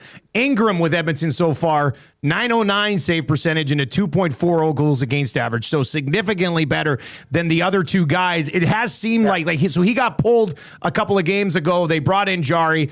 People were saying, well, why didn't they pull Jari when he got lit up early there against Pittsburgh? It does seem like Knoblauch might approach this as Jari is sort of his 1A and maybe Ingram's his 1B, but I mean, I'd like to see Ingram just as much. I agree. And I do think that it was weird that 3-0, 4 minutes in, and they didn't lift him. But I think it was more of a statement going, all right, guys, like, I'm going to see if all of you guys can get out of it. And they were just out to lunch that night, everybody. I mean, it was just a stinker. So I think a lot of times a coach looks at it and goes, I've got a bullet in the chamber here. Am I going to waste a pull that could potentially mess with the psyche of a goaltender on a game we're not going to win anyways? Let's see if he can battle out of it. Like, a lot of times the coach in those scenarios, you're still going through the process of testing your goaltender to see, does he need to be pulled or does he have the resolve to fight through it? And I think that's, you're still developing that relationship between coach and goaltender. If you pull him and he's pissed, then all of a sudden maybe it takes a game or 2 to get him back. Where you let him fight through it, they end up losing, 6-2 that night? Yeah, it's a bad game, but it was a bad game for everybody, and you flush it, and you don't have to use that bullet in the chamber as like, oh, Jari got pulled. Even though he probably should have been, it's just sometimes you allow a guy to fight through the game, even though he doesn't have his A game. Jack Roslovic Noodles, 41 games, 14 goals, 22 points. Filling a need. Decent price point to start the season, but a rumored $4 million-ish deal floated out yesterday. Is that a little too much too soon here when it comes to that player and where this club is at? I don't think so. Remind me of his age again, 28? Yeah, I think he's probably about 28, maybe 29. 28, yeah. On the nose. Yeah. I mean, you're still getting, like, the skating's not going anywhere. I think he's a top-tier talent. Now, I think his game has cooled off since he's come back from the injury. Yeah, and he has 2 goals in January and no assists, so it's right. Cooled off, yeah. It's cooled off, but he's being placed in a different situation, too, right? Like, that third line, they're small, they're skilled, they're trying to find their way still. Listen, $4 million for a guy who's, I think he's a 25 goal scorer every day of the week. I mean, maybe it's too much too soon, but you also might get value of it on a guy who wants to stay, who's 28. Like, his game's not going to drop off. Like I say, I worry about long-term deals on guys who have to work to skate. And what I mean by that is when you watch a guy, the guy might be fast, but he has to, like, work. For Roslovic, he's an effortless skater. So his skating's not going to erode in the next 4 years. So really, it's just where are you going to place him? Is he a top 6 or is he a top 9? At $4 million a year, you might have to give some term to get that money. But I think it's a value contract for me. Off the top of my head, I would have to dive into his numbers and everything. But here's a guy who probably could have got that in the offseason and waited, and then ended up signing for what, 1.5, Yeah, and now he's going to get that contract instead of moving on as a free agent. Noodles, before we let you go, so we were talking about yesterday, and I don't want to slight a guy, but when I watch you others play, I don't see them missing Adam Henrique. So Nope. and he's got trade protection, so it's not like you can just sort of pawn him off on another team. But I think they're quicker without him. How do you approach this? I guess when Henrique's ready to play again, likely after the Olympics. They're going to put him back in, but what do you do? I've said this before. There's 3 players that I have concerns with on that roster that they're going to have to be creative or at least get them going. It's Frederic, it's Henrique, and it's Mangiapane. And, all of them have shown flashes. I will say Frederic skated a little bit better the other night. He looked a little bit quicker that he could get to spots. But there's still nights where he looks a step behind. And so those 3 players are massive decisions because you look at the way the third line's built, it's too small. So you do need Henrique. You do need Frederic. You need size if they're playing to their capability. In a perfect world, Stan pulls off exactly what he did with Kulak. With, Spencer Stastny, he got a younger Kulak. I would love to see a younger Henrique somewhere in your lineup because Henrique's a really good, smart player. But I say this to all of my friends in hockey. Father Time is undefeated. And it looks like he's lost a step. Now, maybe this injury, a refresher, he comes back and looks more refreshed and looks quicker. But Henrique's a really smart player. But I think of those 3 players that Stan is either going to have to make decisions on, or he's going to have to upgrade, or at least get their games going to a point if Edmonton is going to, continue to battle with the top tier teams in the league. Because, you could have one guy who's not going, but I think of 3. Am I missing somebody else that I would throw into that? I mean, offensively, Janmark would be included in that group, but he does some other things. But those 3 guys are making over $10 million between them, right? Like that's exactly. You got to get Janmark, I give a pass to. I know he's not ultra skilled, and if he had any hands, he would be a 15 to 20 goal scorer. But Janmark is great on the kill. Janmark is really good. He's got great pace. I don't think he hurts you from a standpoint. If you have one Janmark and those other 3 are going, no problem. The problem is Janmark, now those guys are in Janmark territory as far as production. And that's concerning because you can't have $10 million that's not producing and not giving you what they're getting paid. Put it that way. And just quickly, probably no shortage of topics to discuss on Overdrive when it comes to you guys and $5,000 middle fingers and gym accidents, including Leafland. How close are they to being a seller, if not already there, in your opinion?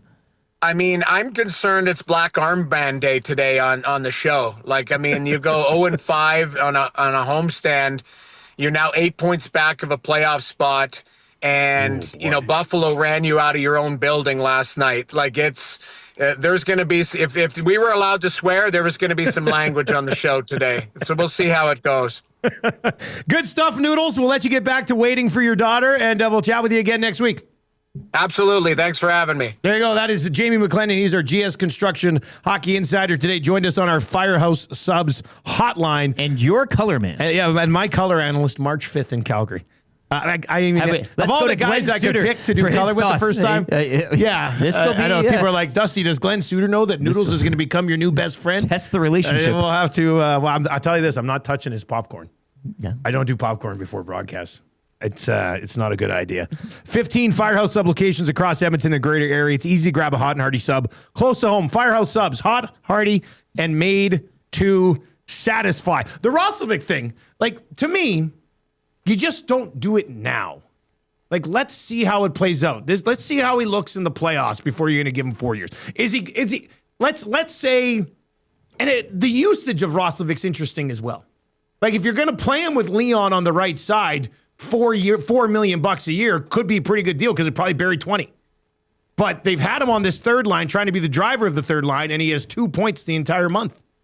So if you're going to play him $4 million to be on your third line, you're going to have some faith that maybe he can drive some there. Because right now, you know what they're doing? They're playing Kapanen, who was a waiver claim ahead of Roslovic. The other thing I would look at is that there weren't a bunch of teams lining up to sign Roslovic this past year. So why would you have to jump the gun and give him a 4-year commitment right now before getting a good test drive in the playoffs? A playoffs in which he was scratched by Rod Brindamore after he led their Hurricanes in 5-on-5 scoring. So, to me, and it was Stoff on Oilers Now who suggested, and Stoff, I mean, as far as being in the loop goes with the Oilers, I don't think there's anybody in the city that's more in the loop than Stoff. So the fact that he's throwing around this 4 years, I mean, I'm sure they're thinking about it. They're contemplating it. Maybe they're negotiating it. But for me, I would just wait. I would just wait on it. I don't see the reason to jump the gun on, like, if they lose Roslovic, let's say they get to free agency, he doesn't sign here. But they have money to spend. Maybe they go sign somebody else. If you sign Roslovic right now and he struggles on a third line the rest of the year and then has a no-show in the playoffs, you're sitting here going, wow, it'd be nice to have this $4 million to spend on one of these other free agents who wants to come here. So I don't hate the $4 million. I don't necessarily love the 4 years. I don't hate the $4 million, but I just don't know why it would be necessary to do it now. That's what I'm saying. Well, and you keep saying the P word as well, and I think that applies to the goaltending conversation we were having. The playoffs as well. Well, that's where this team is at. Right? That's what you want to see where guys, I mean, whether it's Jari, whether it's Skinner, whether it's Roslovic, I mean, that's the window that this team is in right now, and that should ultimately lead to whatever decision you make. Trev, what do you think? I know you love him. You wanted to sign him a while ago, but... Yeah, a few things. Yeah. Like, I mean, when I was like, oh, I'd be okay, like, if it was a 2-year deal at, like, 5, the way he was producing. So... One thing I will say is, his numbers aren't they're not the greatest right now, but I'm sorry, you put anyone in the bottom 6 that's not named McDavid or Draisaitl, they're not going to produce in the bottom 6, just the way that Knoblauch deploys the ice. Like, seriously, the ice time, like, Zach Hyman, when he came back from injury, he had a handful, not much, but he was playing, a few games in the bottom 6, and he was nothing. He was doing nothing compared to what he's doing with Connor's line. We've seen Nuge at the third line. Like, he doesn't really produce as well. Like, when you're not playing much, and I don't know. I think he's a player that needs to get more ice time. So there's that. And I don't know. I just think there's a little bit of a Knoblauch little conspiracy going on. Like, oh no, we're not going to play you in the bottom, or we're not going to play you in the top 6 because if he puts up crazy good numbers, which it costs him too much. Yeah, that's what you're saying. They're slow playing him. I think to get a deal. That. I think they're doing. Well, that. to see here's the other thing that I would somewhat be like, Leon loves Podkolzin on his line, so Podkolzin's on his line. Yeah, Kapanen's on the other side. I mean, if he loved Roslovic on that right side, Roslovic's a right winger that can play on that side. Yeah, and it hasn't been like when Roslovic returned, Leon's like, hey, boom, right back with me. Yeah. So, and I think he's a very good complementary offensive player. I do too. But if you're not going to play him in the top 6, can he do the things required on your third line that you want to commit to him for 4 years? Like, I think these are all fair conversations you have to have about the player. For sure. Like, because in the last month, I would say he probably hasn't shown you that. Yeah, he hasn't brought you that value. He hasn't. But if we're looking at value as well, what he's been able to do when he was in the top 6 was far more than what Frederick was able to do all season long, and he's almost at $4 million. Same with Mangiapane. I kind of think we know that Roslovic can produce when he's with those guys, so why isn't he playing with those guys? Yeah. And something's fishy. Yeah, it's just, I don't know. Yeah, they must really love Kapanen. Anyway, 780-218-9999, 780-218-9. But I just, once again, I'll say, why now? I just don't think, like, that's very much catering to the player, which I don't think the Oilers have to do in this situation. 780-218-9999 if you want to chime in. Got lots going on today, including this. We're not breaking this on the show, but I'm doing this on the Crack Pack tonight. Ooh. If you want to if you're a Crack Packer, I got 5 boxes that we're going to break tonight. These are big ones too. Clear cut. So there's just 1 card in each of these boxes. It already comes like in a case. They're very slick. 2 boxes of stature and a box of black diamonds. So all my card collector fans out there, if you're in the crack pack, slide on over and grab a spot in tonight's break because these are all bangers. This is a pretty nice little stack of boxes here. Don't open these. Don't open these when I'm not looking. Don't open these when I'm not looking. Trev, you keep your filthy hands off these things. Yeah, that's going to be fun today. I'm looking forward to that. So if you are a Crack Pack member over on Facebook, we've got 1,200 members now over there. Facebook.com/crackpack card breaks, and you can hop in that one tonight. It should be a lot of fun. I'm going to be doing that break tonight after Marshall gets to play West Edmonton Mall tonight. Against another one of the White Mud West teams. So it's like a White Mud rivalry at West Edmonton Mall. Yeah, it's going to be a lot of fun tonight. Brawl at the mall. And then boys trip tomorrow. Tomorrow we start our first ever boys trip. So that should be a lot of fun too. Looking forward to that. All right, Play Alberta. What do we do here, boys? We hit so we're 2 for 2 this week on the early bird bet. We hit the Oilers one on Monday. We went back to a four-legger in the association, which we hit last week. We hit that again last night. Now here's our 2 options. We could go to the National Hockey League. There's 3 games tonight. There's 3 of us. Do the math on it. Each of us pick a game. We could do that. Or we could go back to the association and dive into how many games we got there tonight? 9. Well, a rather full slate. Yeah. Do we roll? That Spurs Rockets game should be a good one tonight. Looking forward to legitimately watching that one. Should we do the hockey tonight? Lakers Caps too. I don't want to. Well, that one I'd probably stay away from. Battle of Fives. I'd probably stay away from there in that one. I think we go National Hockey League tonight, boys. We have to. I think we go National Hockey League tonight.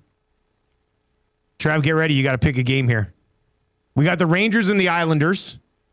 We've got the Colorado Avalanche in Ottawa to take on the Sens, and then the Flyers and the Blue Jackets later on tonight. Trav, you can have first pick, buddy. Pick a winner in one of these games for us. Let's go. Let's make it 3 in a row this week. Yeah. Is it where's the Islanders? Rangers on the island. Okay, that's enticing. But then should I just be chalky? I'll take Cavs over the Senators. I'll take the easy one. The very morning I get announced as a fill-in Senators regional play-by-play guy. Sorry. You go against them. I was going to say we take the Sens just out of good karma. Do you want to? No, I mean, Colorado's probably going to win that game. Yeah. All right, so you're on Colorado. LT, you can go next, buddy. You're going to go Rangers, Islanders. You're going to go Flyers, Blue Jackets. I'll go Islanders. That's exactly what I would have done. All right, so I've got the Flyers and the Blue Jackets. No, that's okay. Let's dive into this game a little bit here. Jackets have won 2 in a row. I thought they'd been playing okay recently. They have been 6-4 in the last 10. Flyers 2-6-2 in their last 10. Coming off a loss. Then we're just taking the 3 favorites. Mind you, it did work in the association last night. It's different when it comes to NHL. But listening on 95.7, you're like, what do you mean everything you do? I just listen to the morning show. Well, when the morning show is over on the radio, our fun continues all day. We've got a show called The Hangout from 9 to 11, The Lock Shop from 11 until noon.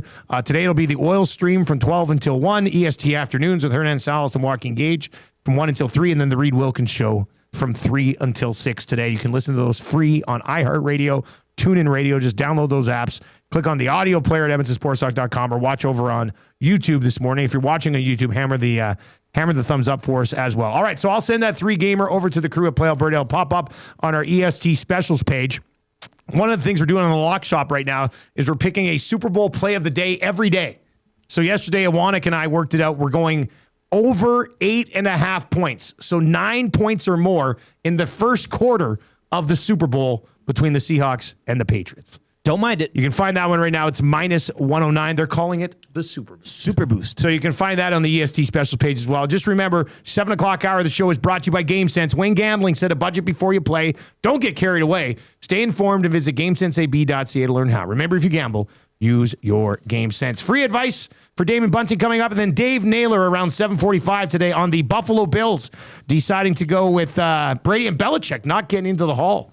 First time through. A penance. A small little price. Yeah. Small little price to pay. Maybe he was on roids. Who knows? All right, we got a sports update. If you're on the radio, we've got a couple minutes of commercials.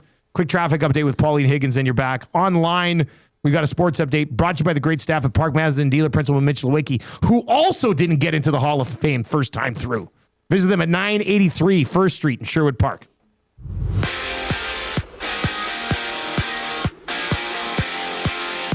Well, the Detroit Red Wings this morning have signed Ben Sherratt to a 3-year contract extension. Carries with it an AAV of 3.85. Red Wings in action last night. They would fall to the Kings 3-1. Patrick Kane, he had an assist to tie Mike Modano for the most points by a U.S.-born player. Also last night, Rasmus Dahlin with a hat trick. Sabres topping the Leafs 7-4. David Pastrnak scoring in overtime, lifting Boston over Nashville 3-2. Utah winning in Florida 4-3 over the Panthers. Mammoth 9-1-1 in their past 11. Jets over the Devils 4-3. Dallas topping St. Louis 4-3. Montreal getting past Vegas 3-2 in overtime. Jake Evans with the game-winning goal. Wild would rally from 3 down, knocking off Chicago 4-3 in a shootout. Seattle topping Washington 5-1, and the Sharks winning in Vancouver 5-2. Sharks have won 7 of 10. Macklin Celebrini 4-point night. They are in town tomorrow to take on the Oilers as Edmonton look to make it 3 straight wins. 3 games around the NHL tonight. Ottawa at home to Colorado. Philly visit Columbus. And the Islanders at home to the Rangers. The Edmonton Oil Kings hit the road for 4 beginning tonight in Calgary against the Hitman puck drop, 7 o'clock. Raptors host the Knicks tonight, one of 9 games around the NBA. Elsewhere, it's Houston and San Antonio, while the Lakers visit the Cavs. Last night, Kawhi Leonard, he had 21 points, the 25th straight game where he's recorded at least 20, as the Clippers knock off the Jazz 111-99. Scotty's Tournament of Hearts round-robin action last night. It was the 2 Alberta rinks up against each other. Sturmey defeating Skurlik 9-5. The Sturmey rink now 4-1. Skurlik rink dropping to 3-2. Both Alberta rinks on the Pebble later today at noon. Skurlik will take on the Manitoba Peterson rink, while Sturmey are up against Newfoundland and Labrador. Sports Update brought to you by the great staff at Park Mazda and dealer principal Mitch Lewicki, where he's disappointed he didn't get the Bills head coaching job. Hi there. If you're like me, you like to picture yourself in luxury, even though there's absolutely no way you could afford it. And if you can, well, even better. Thankfully, I picture myself in something that is luxury, but still absolutely affordable, like the all-new Mazda CX-90 from Park Mazda. With the new luxury features like facial recognition settings and quilted detail Napa leather seating, I can pretend to be comfortable with all of my proper settings activated without even touching a button, thanks to Mitch Lewicki and the great staff at Park Mazda. I like to picture Mitch Lewicki as newborn 8-pound, 6-ounce Mitch Lewicki. You can picture grown-up Mitch, or teenage Mitch, or bearded Mitch, or whoever you want. Park Mazda, your dealer for life in Sherwood Park off Y Road, parkmazda.ca.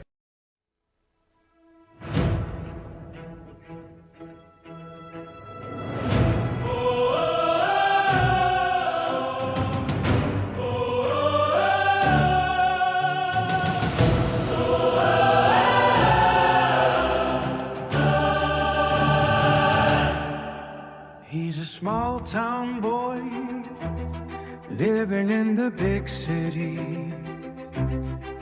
Got something shiny on his wrist, so pretty. Negotiations for a phone he did not budge. Got the new Google Pixel and they threw it away. Ciao!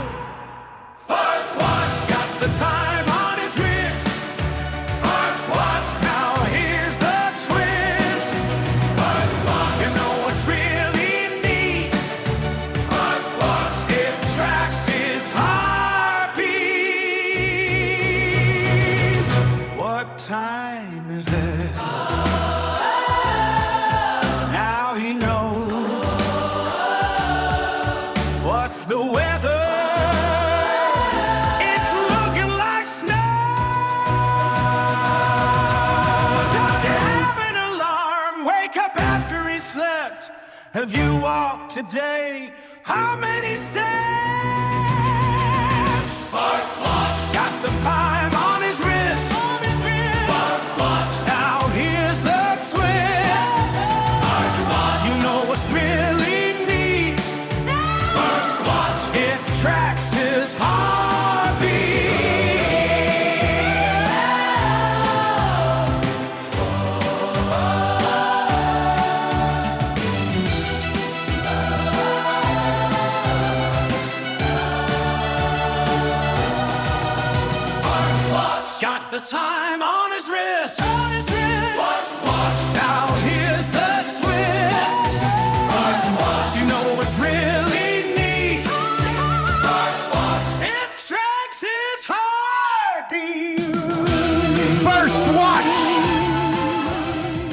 A song about YouTube Trev getting the first watch ever in his entire life and how much he loves it.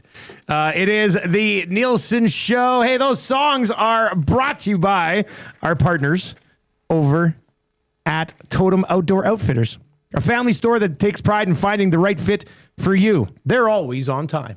That doesn't even really make sense there. Visit them at 7430 99th Street or online, www.totemoutfitters.ca. The best and most affordable skate sharpenings in the city.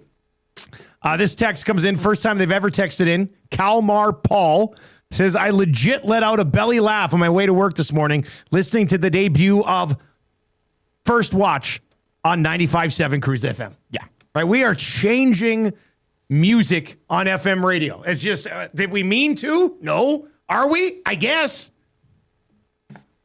Chris the plumber describes it as a rock opera. And Andrea from Calgary says, Trev's Watch has Broadway musical vibes all over it. Or at least an Apple TV original musical. That's what I said. I feel like that one specifically, you want to see with like an orchestra and one guy up there just giving her. ESO. Maybe once we're done with the YTT Chronicles. When we're done? It becomes, I mean, you're right, it's a project that never truly finishes. But maybe it becomes a Broadway show with all of them.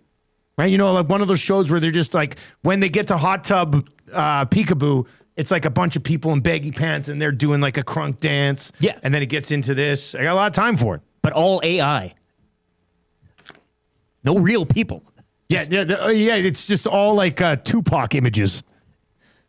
All right, the Nielsen Show is brought to you by Weiss Johnson. They are the best in the biz. Weiss-Johnson.com to find out more information on them. You can text us anytime in the Parachuters inbox. One of your text messages ends up winning the Royal Pizza text of the day.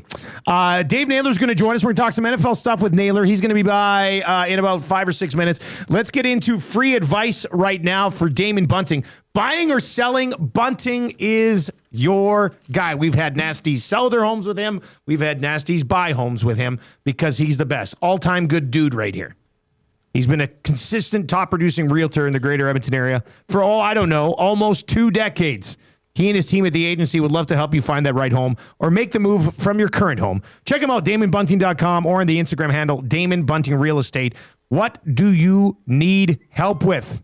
780-218-9999, 780-218-9999. Free advice. Let's get after it. Send in your text. Let's start with this one. Dusty, my kids have all moved out now, but I'm thinking of getting into card collecting as a hobby. It's 53 years old. Too late to take the plunge. I don't think you're ever too old to get into a new hobby, whether it's card collecting or not. No. Think about this. Your kids are gone. How much time are you going to have on your hands over the next, let's say you live 40 more years? Do you realize how many different cards you collect over a 40-year stretch? And then, as I'm doing with the Trevor Lawrence investment, you're leaving a legacy for your kids, those very kids that have moved out and allowed you to get into this very exciting hobby. So, no, 53 years old. You start anything at 53 years old. I wouldn't start rock climbing at 53 years old. But, a moderately safe hobby, I think you can definitely get into it at 50. Why not? Yeah. I plan on having, hobbies once my life settles down at some point. My plan is to move into an old folks home with all my buddies and just do fantasy and play video games all the time. With your Trevor Lawrence money. Yeah, with all that would pay for my little room in an old folks home with all my buddies, and we'll go for breakfast and we'll play video games, then we'll have a nap, and then we'll have lunch and we'll play video games, and then we'll have another nap, and then we'll do dinner and we'll make some fantasy trades, and then we'll go to bed. Perfect. We'll drool on ourselves a little bit along the way, but who cares? Tell me that's not an amazing way to wrap things up, right? I was a dishwasher at an old folks home. Talk about Here we go. Another song. Here we go. This is the next one. Talk about a grind. But I thought, I was like, man, like what? Like when my generation is in an old folks home, what's that going to look like? And it kind of is exactly what it could be fun, said. right? Everyone's just going to be, you're going to have like a bunch of 80-year-olds just playing bids. Yeah. Like playing Fortnite. Isn't that the crazy? Isn't that so funny? That'd be sick, Just, right? Damn it, he's building on me again. Yeah, I don't know what that means, but I will when I'm 80. Yeah. He's on me. Oh, damn it. Come on. Yeah, that's anyway. So I just want to throw that out there. So I did not know that you wash dishes at an old folks home. Jeez. I don't like talking about it. Man, it was tough. It was a grind. Was it? Yeah, I had to 500 plates, 500 spoons, forks, knives. Every meal. Jeez. And then that was breakfast. And then Was it just you? Yeah. 500? Yeah, it was a big old folks home, man. 500 residents. Yeah, right around there. Really? And then 500 bowls, cups, little cups, thin cups. And you did them all by hand? Jeez, man, you should Just see you. me. After the shift, I was just a mess. Like I was in grade 12, and I'm like, what am I doing? I'm like, it's a grind. I got it. Yeah, it was tough. Oh, dude, there has to be a song about this. Nice people, though. I mean, this Some of is the nicest people I ever met. I had Trev. You are incredible. But You are incredible. This is a real story. You're not just making this up. No, grade 12. Yeah, it was a grind. Bought my first car with that money. I worked my butt off, and the kitchen chef was just such a butt. I couldn't stand him, man. Really? He was so miserable. Anyway. All right. Well, there we go. More advice. Okay. There we go. That's the gift that keeps on giving everybody. YouTube Trev. Yeah. He's worked with us for over 2 years, and we just found out that he washed dishes at an old folks home. Did you ever have a dishwasher, John? No. Me neither. I was just grocery store into media, and that's it. That's all you Well, did. no, that's not true. I did some farmhand stuff for a while, but that's about it. Oh, and my buddies, Robbie Laylaw and the Wuss, we started up a snow removal company one year in winter. Oh, yeah. But it didn't go very well. We just stopped doing it, and people weren't happy. I think we don't want to do it Got anymore. old quick. Yeah. All right, here's another one. Boys, I have a new boss at work, and he pretty wants to go out for drinks 3 to 4 nights per week after work. I've been in a relationship for a couple of months now, and we usually hang out 3 to 4 times per week. How do I juggle this? I mean, I don't know if you should be going out for drinks with the boss 3 to 4 times a week. Now, I mean, how has he been there for a long time? Has he only been there for a little time? How do you say? Do you say more details? He just says a new boss at work. So, I mean, if this is like he's been around for a couple of weeks thing, that's fine. But if it keeps going on, maybe you have a chat with him and be like, man, I don't know if we should be drinking 4 nights a week. I'm in this new relationship over here. Did Trev do this at the old folks' home while he was washing dishes with the boss? Trev, did you go out and drink with the boss 4 times a week in grade 12? No, I did not. Okay. No. Wasn't the most. He was a nice guy, but not much of a drinker. Nice little British guy. I'd say you kind of go hard with this guy for a week or two, and then maybe try to get to the point where he doesn't want to do it anymore. Like, you're such an animal. He's like, I think we need to dial it back, and then you go, perfect, I win. That could be it. I don't hate that idea. 780-218-9999. 780-218-9999 is where you can chime in on that one. Lucas suggests you just start dating your boss. That's it. Then you're together all the time. Nobody's complaining. Sure. Yeah. That's not a bad idea either. It's free advice Valentine's for Damon Day Bunting. right around the corner. Yeah, Maybe. exactly. Nothing more awkward than starting to date the boss 10 days before Valentine's Day. If you don't get the good Valentine's Day gift, you're fired. That would suck. All right, we're gonna have Dave Naylor. His screen's all black here. Hey, Trent. It's all good. Okay. All right, we're gonna have Dave Naylor. He's going to join us. He's been on the NFL beat here for a little while. Obviously, Super Bowl is now set. Seahawks and Patriots. We'll get Dave's early thoughts on that as well. But we did want to get his thoughts on the Buffalo Bills. I mean, interviewing a ton of people and then deciding to promote from within. In the form of a Brady, their offensive coordinator. Did Dave take the interview? Coach. Yeah, I'm assuming Naylor probably you might as well if you're as. Probably had a quick chat with them. Everybody else pretty much did. And in the end, Phillip Rivers said no thanks, and they said we're going to promote you. So let's bring in Dave Naylor today from TSN. Joins us on the show this morning. Are you in there, Dave? Are you in there somewhere? Yeah, I'm bad technologically. That's better. There you go. So, What's up, Naylor? How you doing, buddy? Quitting your snow blowing service that you quit on. I got a little story about that. Okay, yeah, go ahead. So when I was living in Ottawa, there was this snow blowing service that was advertising. I hope I'm not besmirching the guy and he's still in business. This is like 20 some years ago. It was Tony Snow Blowing, right? So this guy never showed up when it snowed, maybe 3 days later, right? And you call and ignore, and I'm like, and of course you've paid up front for the whole winter, right? So I'm losing my mind all winter. But evidently I was not the only one who experienced this, and here's how I found out. I had a little neighborhood Tim Hortons where I lived in the East End of Ottawa. I was there basically every day through the drive-thru. And one day in the middle of this I go through Tim Hortons, and somebody has slapped a sticker on the drive-through window. Do not hire Tony Snowblowing. And I'm like, wow, what a great way to ruin somebody's business. Put a sticker on the Tim Hortons box so every car sees it. Anyway. That is a I was like, classic well, story. at least I'm not alone. God, can you imagine Dave being Tony driving through that? Driving through the Tim Hortons, and he's got a sticker on the box. So he had a few people with pitchforks in the neighborhood at Tony. Yeah. So hope he's not still in business. Ours was a little bit different. So my buddy the Wuss was like, he was already doing it. He's like, I want to bring you guys in. We'll call ourselves the Winter Warriors. We've got about 12 clients.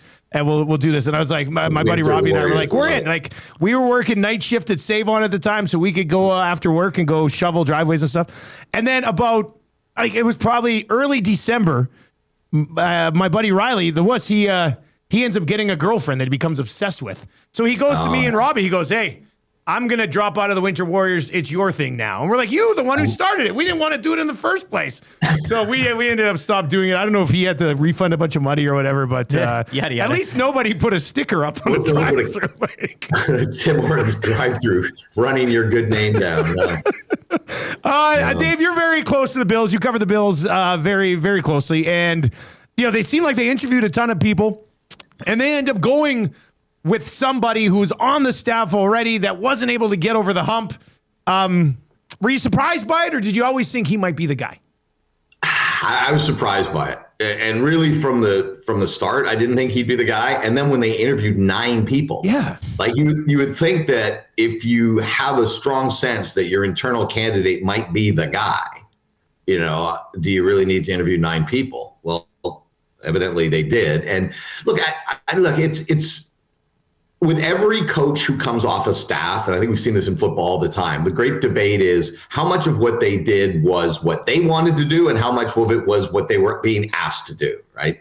And it's not like Joe Brady's been a disaster. He had 6 head coaching interviews this offseason for other jobs and was still in the mix, I believe, for a couple.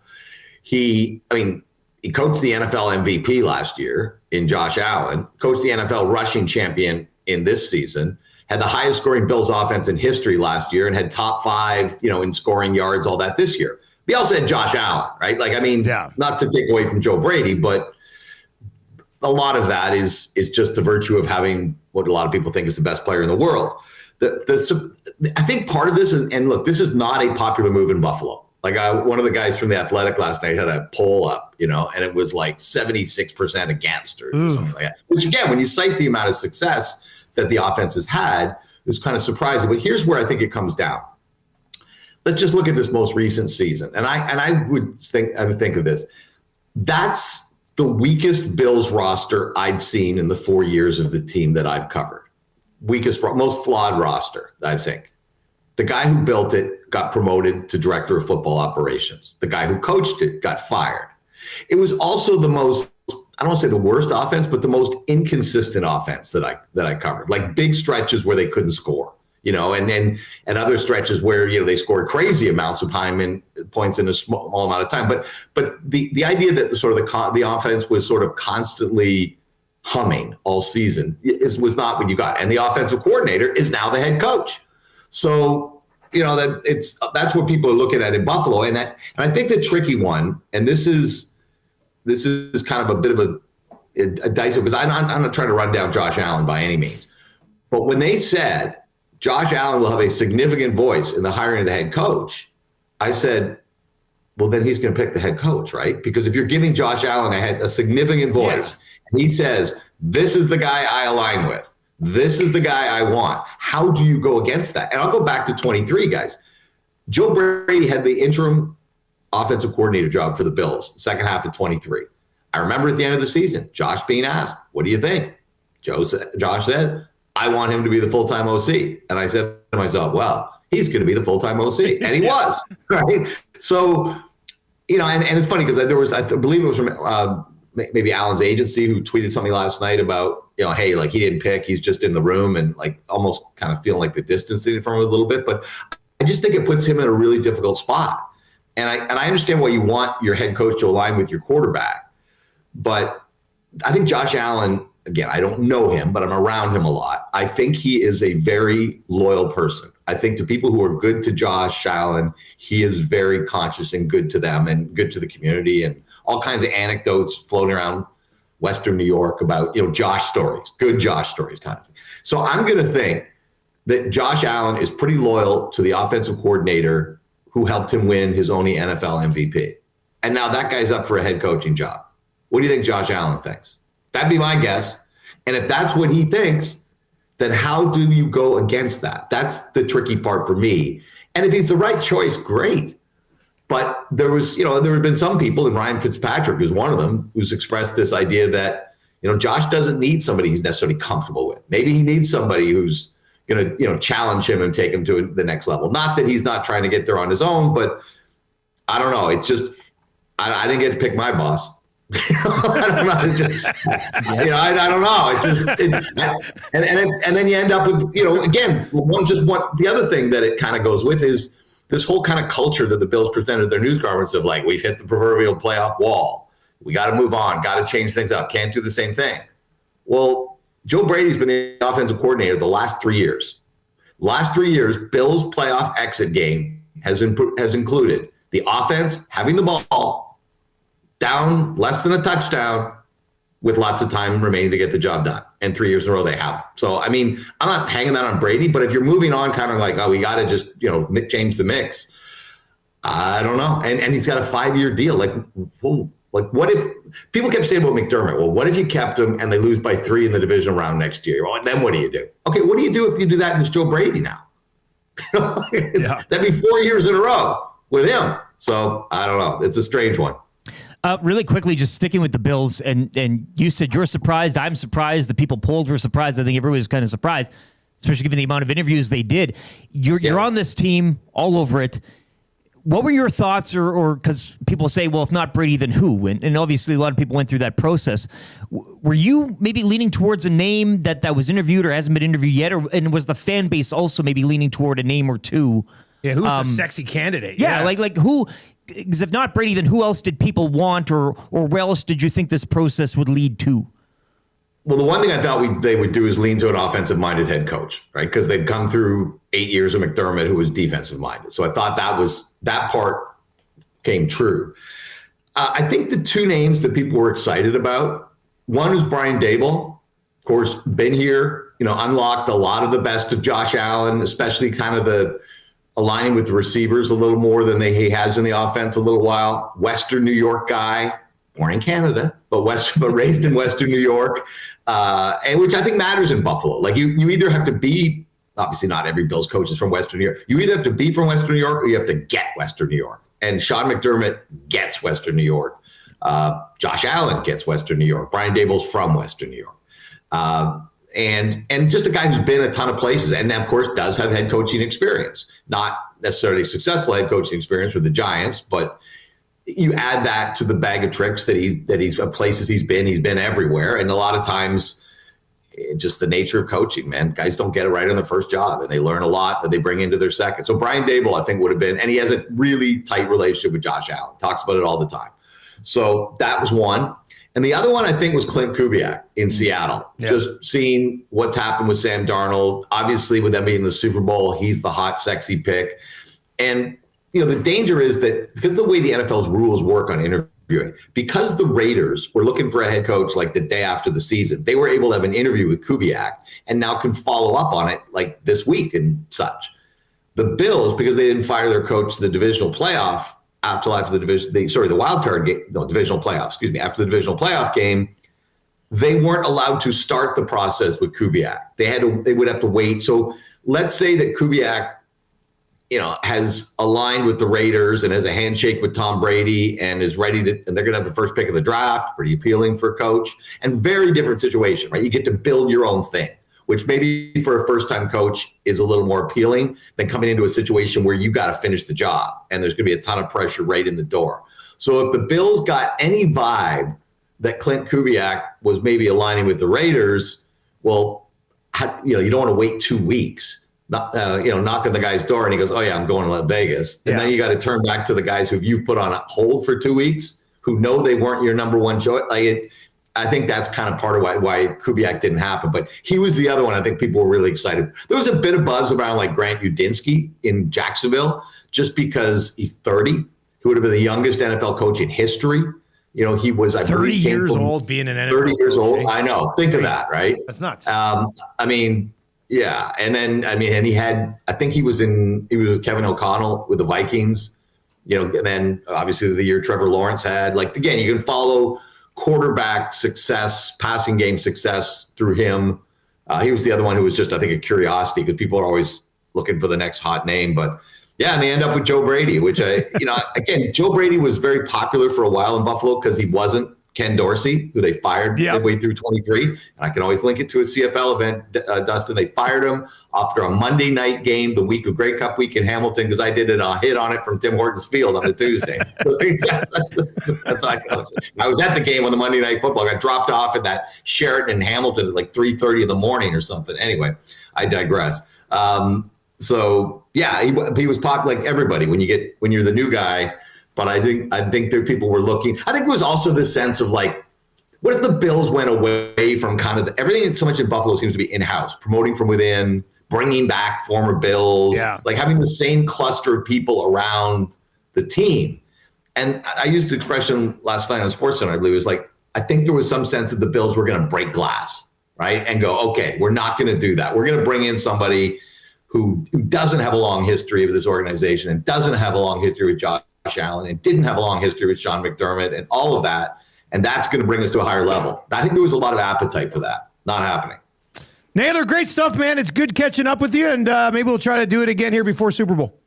Yeah, we got CFL free agency. Eventually I think they're going to move this thing off Super Bowl week. This is a bit of a nightmare for us. Where do you think they move it to? What do you think they do? I think earlier. Earlier. That's what I was going to say. Yeah. I was going to say it's got to be earlier, right? Yeah, I mean, nightmare is a strong expression, but it's obviously it's not great for people who are covering both. Yeah, and it's not great just for. I don't know if you want your football news splash happening in Super Bowl week. Yeah, and I know they talked about it at the winter meetings about moving it this year. I think the timeline was probably just a little too tight logistically because teams probably had dates and plans and things locked in around it. But I would be surprised if next year free agency is unfolding in Super Bowl week. All right, good stuff, man. We'll chat again soon. Thanks so much. Great to catch up with you guys. Take care. That's Dave Naylor. He's the best. And how about Tony's snow removal? I mean, that's a tough look. People are going to the length to create stickers and put them around so people don't book your snow removal. He must have really done a number on them, eh? There's no way Tony's snow removal is still operating in Ontario. Well, there's no way. And tough. it definitely would have done a good job this week. I don't know what firm he had to hire to get himself out of that, That was a great story. I was unhappy with my snow removal. Then I went through a Tim Hortons drive-thru and there was a sticker, somebody saying, don't hire this guy. I do like Tony, though, getting them all to pay up front. Yeah. Listen, I'll do your snow, but you're going to have to pay me right now. All right, 7 o'clock hour has been brought to you by GameSense. When gambling, set a budget before you play. Stay informed. Visit GameSenseAB.ca to learn how. Remember, if you gamble, use your GameSense. And Dave Naylor did join us on our Firehouse Subs hotline. When the Oilers win 2 in a row, the next day you get the medium brisket hat trick for just $8.99. So not today, because that was yesterday, but if they win tomorrow, you'll get the hat trick on Friday. And if they win tomorrow, it'll be the first time they've won 3 games in a row all season long. All right, coming up in the third hour of the show, we've got kind of easy trivia. We've hit 17 in a row. We've hit 17 in a row. If you would like to play today, fire us a text right now. Gift certificate to Mr. Mike's is up for grabs. 780-218-9999. 780-218-9999 if you would like to play kind of easy trivia this morning and keep this streak alive. 3 questions too many still coming up as well. Lieutenant Eric's weekly rankings of power, the snow report for Marmot Basin, and the wrap for William Huff, all coming up in the third hour of the show. If you're listening over on 95.7 Cruise FM, thank you very much for rejoining the Nielsen Show now on the FM dial. Tell your friends that the best show in the city is back on the radio, this time on the FM dial at 95.7 Cruise FM. If you're listening over there on the radio right now, a couple minutes of commercials, quick traffic update, then boom, you're right back with us. Don't go anywhere. If you're listening online, we do have a sports update for you. It's brought to you by Windsor Plywood Leduc. Locally owned and operated, serving Leduc and the surrounding area since 1993. Doors, flooring, baseboards, and of course, plywood. Windsor, the experts you need to know. Your little dance during the Windsor jingle is probably become my favorite part of the show. If you're listening on the radio, you'll never be able to tell. But it is, Trev. I mean, both of us are smiling. I love it. Ear to It's ear. so good. Yeah, it's my favorite thing. Go see the knowledgeable staff at Windsor Plywood Leduc.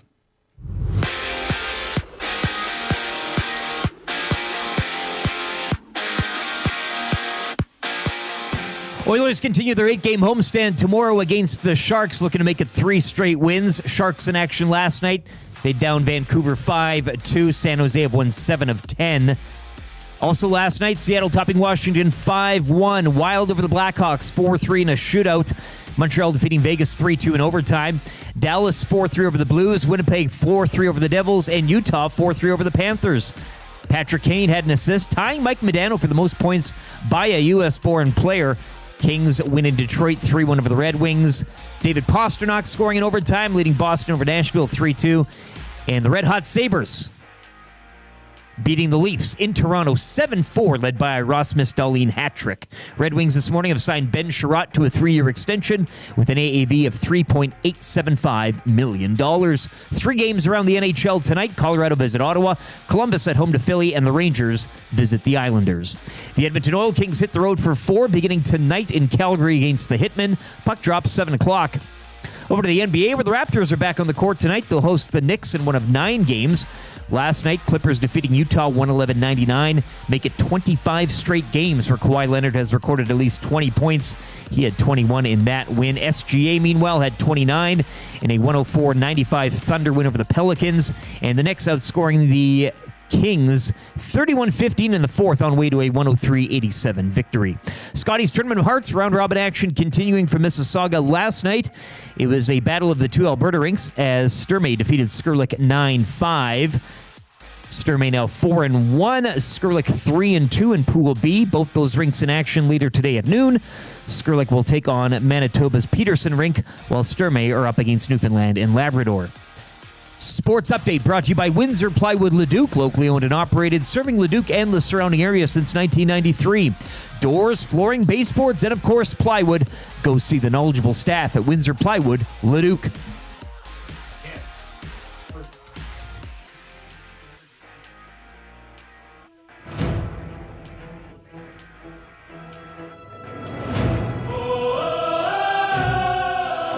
Changing 100.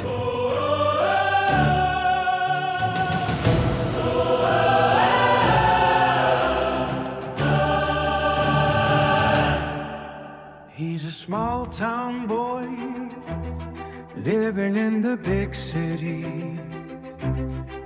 Got something shiny on his wrist, so pretty.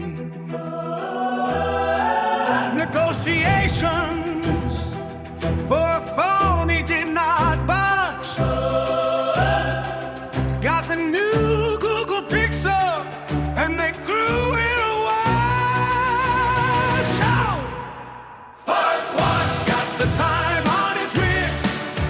First watch, now here's the twist.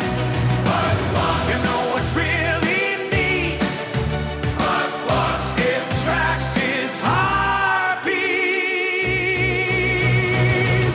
What time is it?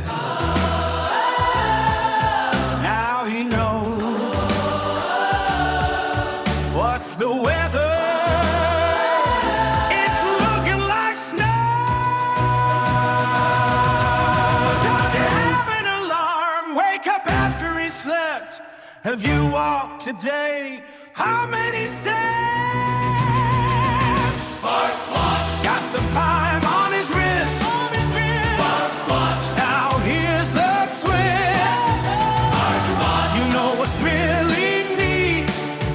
first watch. It tracks his heartbeat. 808. First watch. It's a first watch day. That's our YouTube Trev's Life's AI Song of the Week. And it bangs again. Dr. Evil texts in and says, get Adele to sing that. How about no? Oh, I had to, Dr. Evil, but that's a great idea.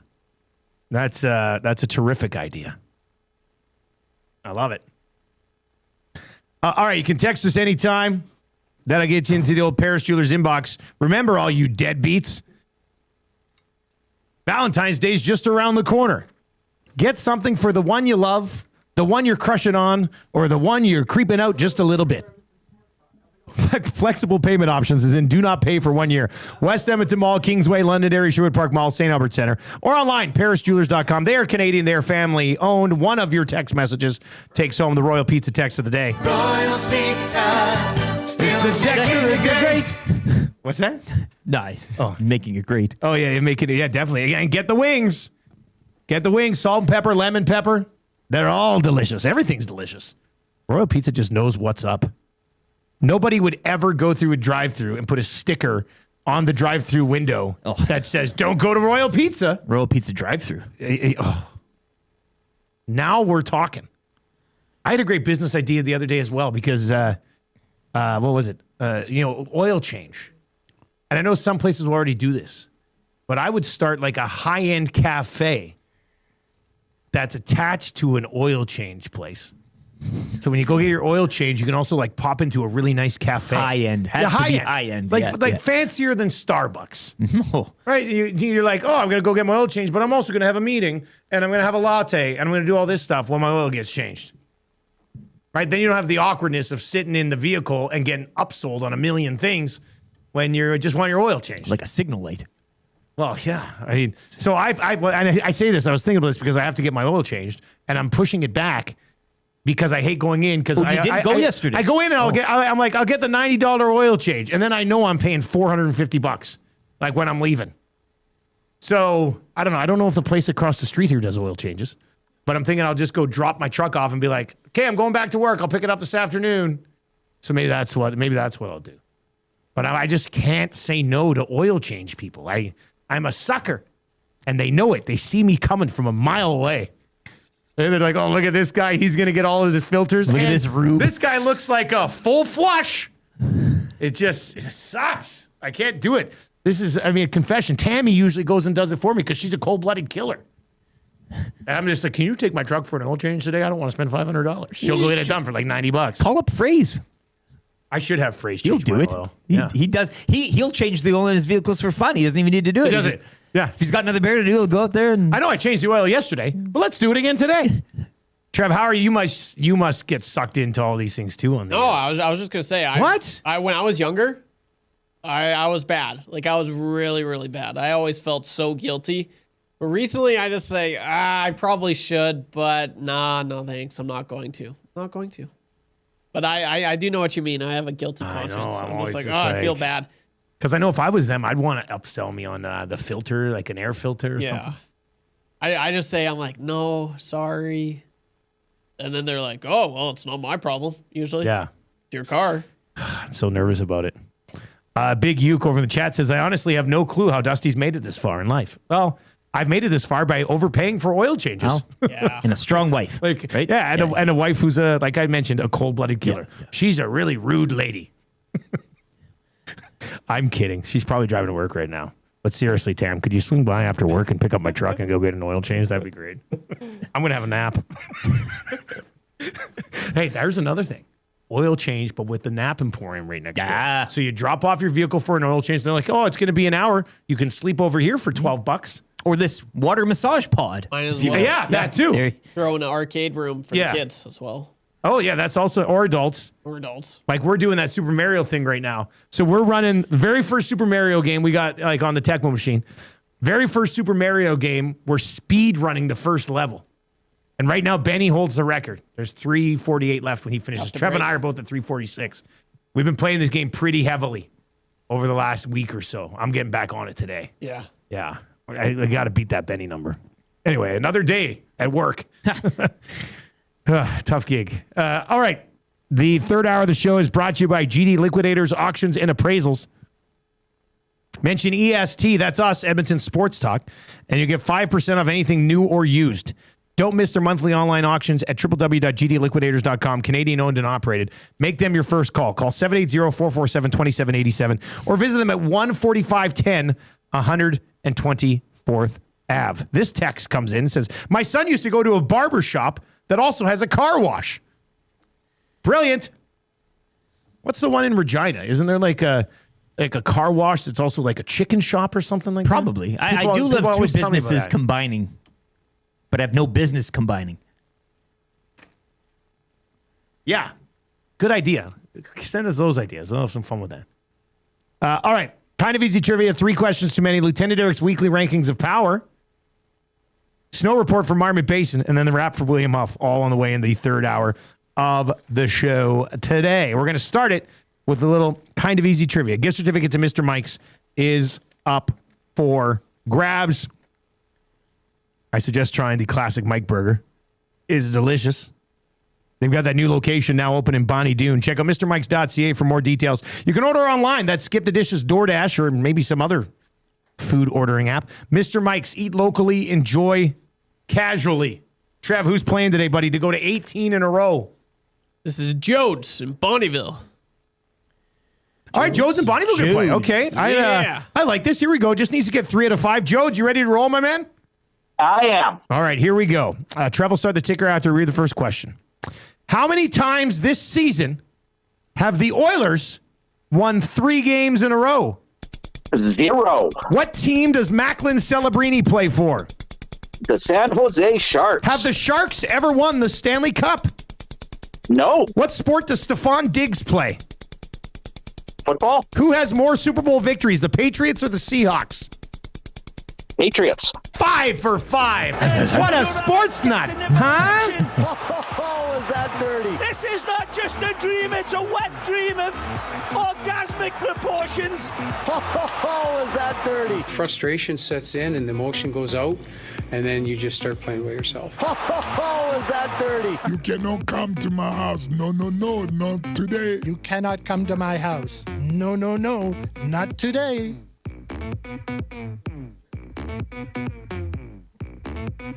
Wednesday morning club beat loop.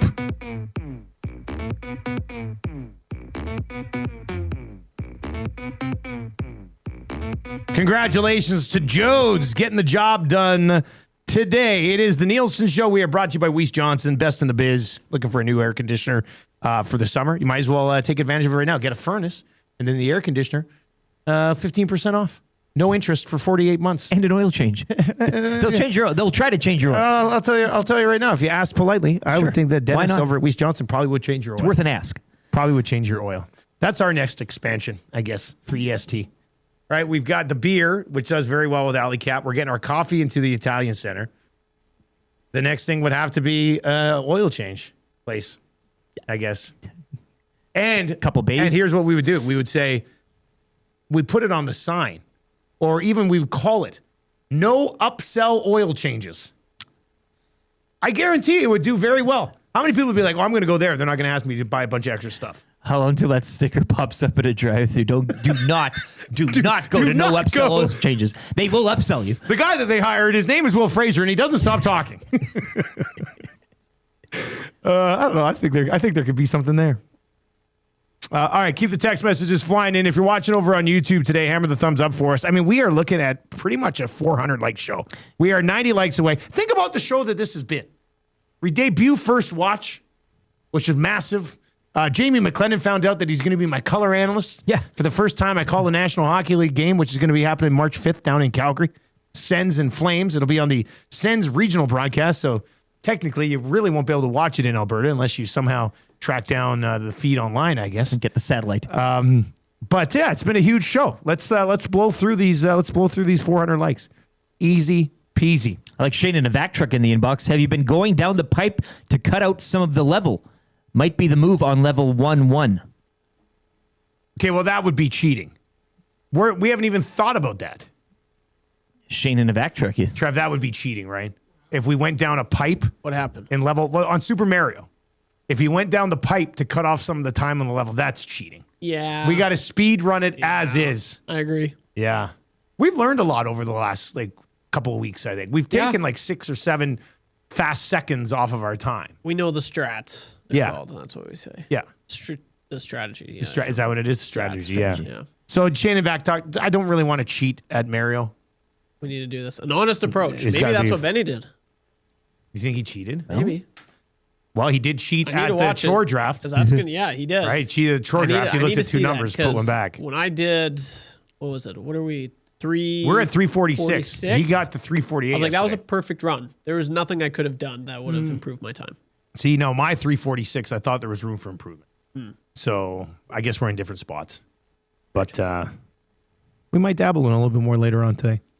All right, LT, do we have social media accounts? We do. YouTube, you can subscribe, Edmonton Sports Talk. Hit the sub if you don't know. Maybe you haven't already. Subscribe to the channel. Twitter, please sub. at Yeg Sports Talk, and Instagram, Facebook, TikTok, Edmonton Sports Talk. And on the radio, remember, it's free to listen. It's free to listen and consume our stuff everywhere. So tell your friends. Our social media accounts, Instagram and TikTok, brought to you by Capital GMC Buick. You can find a bunch of stuff we're posting over there. Benny's churning out a bunch of clips every single day. All right, let's get into 3 questions too many today. Do you have a liner for the segment? 3 questions too many, brought to you by the great staff at Park Mazda and dealer principal Mitch Lewicki, where he will also change your oil if you come in and buy a car today. Park Mazda, your dealer for life. Clutch move, actually. See, this is why. So Park Mazda, this is why I feel bad, because if I was to call them, they would come pick up my vehicle, take it all the way back to the park, and change the oil, and then bring it back to me. But I feel really lazy being like, hey, you come here, bring me a loaner, pick up my truck, go change the oil, then bring it back to me. Like that, they're awesome. That's a great service. But at the same time, I feel like the laziest dude of all time by like not going to get the oil change myself, unless Tam's doing it for me. So it'd be tough. Like, I've done it before. I've texted Mitch. I'll be like, hey, can you guys come grab my truck and do an oil change? But how many times can you go down that path before they're like, screw off, Nielson? Well, you test them. I don't want to be that guy either. Make them say no. No, that's not who. I don't do that. That's not how it is. All right, if you have it, we need one more question for 3 questions too many. If you have a question, send it in. We've got a couple of sports related questions, so it can be a fun question. What do you got? 780-218-9999. And Rashog is not going to join us today. He's off to the mountains with his lovely lady. So we got, I said it right off the top of the show, we got a little bit of walking around time on the show. So we got a little bit of breathing room today. Yeah. So if you got a good third question, let's go. 780-218-9999. Question number 1. What do you think would be the most likely place that Henrique would waive his no move to go to? Excellent question. Excellent question. How do you find a way? Or, I mean, I was going to try to say maybe coming off injury, Henrique cranks it up a notch, but whoever cranks it up a notch coming off injury? So that's Ontario boy. He's in Toronto Maple Leafs. I just said he's Ontario boy. Do you realize what you would have to do to convince somebody to go to the Leafs right now? Ontario. You'd have to waterboard them. It is every hockey player's dream to play for the Toronto Maple Leafs. No, it is not.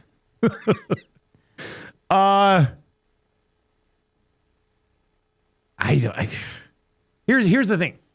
Of the places, and Trev, if you have an answer to this, give it to me.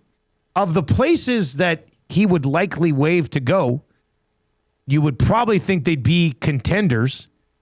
Why would a contender want to bring in Adam Henrique so far this season? Like, this is what do they call that? The old catch-22. Sure. Where does that come from, by the way?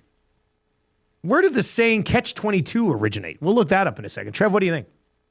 Well, yeah, like that's kind of my reasoning. Like, no contender is going to be like, oh, look at his stats. You know, right? Nobody's going to be like, oh, I want that guy. Diligence, they're going to be like, okay, so he's been a non-factor for this team for almost 2 seasons. Like, yeah, he's really struggling this season. I hate to say it, but like last season was really no better. Like, he went under the radar. Like, we were talking about Skinner and all these other players that were underperforming, but he kind of was just like, you know, this is great. Everyone's talking about everyone else. No one's really mentioning my play, but yeah, this season that is not the case. Like, you're definitely starting to talk about him. So I'm looking at no contender is gonna want a guy like that. It would have to be a bottom feeder, and like the only one he's a country boy. I hear. Nashville, maybe. Nashville? Nashville. And We're already talking. For ROR? There's history there. So maybe Nashville. I don't know. But, like, he's not going to waive it to go to Vancouver, St. Louis, Calgary, Winnipeg, any of the real bottom feeders. Nashville's 26. You know, they're playing better as of late. Could they find a role for him? Maybe. It's a cool city. I don't know. That's my logic. Like, I mean, either way, I think it's a stretch. It's not going to happen. Like, no team is going to. Well, like, the Oilers are going to have to put in something, like a few picks if they want to get rid of. And then he's going to have to waive his no trade. But I don't think that's. He's content here. He doesn't want to settle. He talks about how much he loves playing here. So. Question number 2 comes in from Big Maple this morning. Who would you want to play you, all of you, if Netflix wanted to make an office-style show about EST? Who would you want to Full play cast? you? Well, no, that's just the 3 of us. Oh. Other shows can worry about themselves. We don't have time to go through the whole stuff. Trev, you know somebody. I can tell already. No, I don't. Oh. I don't. This is tough. Okay, so you guys go first. I have to think. Okay, my wife has always said that I remind her of this guy a little bit. So I'd say Jason Segel. Taller guy, funny guy. You know, can take some shots at himself. Like, so I'd probably say Jason Segel for me. He's in Shrinking, and he was awesome in Shrinking. In I Love You, Man, and Forgetting Sarah Marshall. He's hilarious. I like Segel. So I'm fine. So that would be Tammy's suggestion. I know that. So I'll say Jason Segel. Who would you guys go with? And if you have any suggestions, feel free. 780-218-9999. 780-218-9999. After the sexiest man vote, I'm anxious to hear. Yeah, Trevor, you just Googling sexy actors over there? Is that what you're doing? I think he's funny. He's kind of a dork. He's a little bit older, so that doesn't really connect. But I'd go with Zach Galifianakis. For you? Yeah. What? What? That'd be good. He's kind of funny. Not once have I looked at you and gone, No. You know who plays Trev? Zach Galifianakis from The Hangover. Yeah, like we have brown hair. He's not the That's tallest. it. I'm Stop not the there. tallest. That's it. He's funny, though, and he's kind of goofy. Like, people laugh at him. Not with him. People laugh at him. I feel like that's me. I don't really tell jokes. I kind of tell stories that people think are funny. So Jeff says Vince Vaughn and David Spade. I can see that. Yeah. I was thinking like Timothy Chalamet with a mustache for you, gross. Trev, or something like that. No. Like, I don't know. So he's the Zach boring, Galifianakis one doesn't make sense at all. Yeah, I mean, it does. I don't think it does. I think there's some Chalamet there. Papa Bear says LTE would be Galifianakis. I knew this one would come in. Somebody says Seth Rogen for Dusty. Oh, I don't smoke enough weed. Oh, to okay. be Seth Yeah, Rogen. actually, I got it. James Franco. Who, you? Yeah. Like, people say I'm like him on Pineapple Express, and why him with Bryan Cranston. Do you ever stand on the side of the road and pretend your finger is your wiener and try to hitchhike? I have. He is so funny in Why Him. He's like, what? Like when he's cussing in front of the family, his new family. That was such a funny scene. Yeah, I've got that a lot. Heat-seeking missiles, what? I'm kind of like okay, James so Franco you're on thinking, Pineapple. okay, Yes, what about for you, LT? Sean Austin. You do like Sean Austin. Hands down. Doesn't look anything like you, That's the but point. That's people are like, whoa. I'll say this: Sean Austin can play anybody. Yeah, he can play anybody. Yeah. LTE says Dana Carvey, or LTE for you, Dana Carvey. Okay. Nick in the West End says Gary Sinise for LTE, which is where the name originated. I mean, Sinise with his Lieutenant Dan Hare, maybe pull that off as well. 780-218-9999 is where you can chime in on that one. That would be fun. That'd be fun to see. What? All right. Let's see. Question number 3. A lot of good questions rolling in here today. Let's go with this one. If you guys could be the offensive coordinator for any football team, which team would it be? So we're looking at like the weapons that they have. If you could be the OC, who would it be? And this is all of football? Well, because I'm going to say the BC Lions. I'm going all football. I'm going to say the BC Lions. Give me Nathan Rourke and Justin McKinnis and James Butler and Keon Hatcher and just let me cook. Oh, it'd be fun. Just let me cook. I would say the BC Lions. In the CFL, the 3 down, give it to me. That's what I would want to do. From a total, I mean, if we're talking money involved for the job, I would probably go south of the border. But as far as creativity and a lot of fun and a lot of weapons, give me the BC Lions. Why not? Call me a CFL homer if you must. Edmonton Huskies. Wow, you're really great. I think with a few years of work, maybe you could get yourself in the mix. That's what I'm saying. I'm starting low and then working my way up to a pro job. Tuna Melt says there's only one correct answer for LTE, and it's John Malkovich. Jason and Leduc, Dusty, Kevin James, Lieutenant Eric, Timothy Chalamet, Trev, Owen Wilson. Wow. Wow. Wow. Wow. Wow. Wow. We're not great at the wows, but it's a bit. Wow. Nobody said Werner Herzog yet, hey? Wow. Nobody's what? No. I mean, Netflix is signing a bunch of people right now, so I guess there's some chance. Jeez, I just looked up Werner Herzog. All right, keep the text messages coming in. We got Lieutenant Eric's weekly rankings of power coming up. We got snow report for Marmot Basin. We got the wrap for William Huff. All those coming in. Keep the text messages flying in. And what do you think? Like, if the Oilers were to sign Roslovic right now, 4 years, $4 million per, do you love it? Do you like it? Do you not like it? 780-218-9999. We'll go Oilers nerd for a little bit more here coming up just after 8:30 as well. If you are listening online, you've got a sports update coming at you. If you're over on 95.7 Cruise FM, a couple minutes of commercials, quick traffic update, then you're back with us. No time to even flip and go anywhere else, so just stay with us. Here's the update.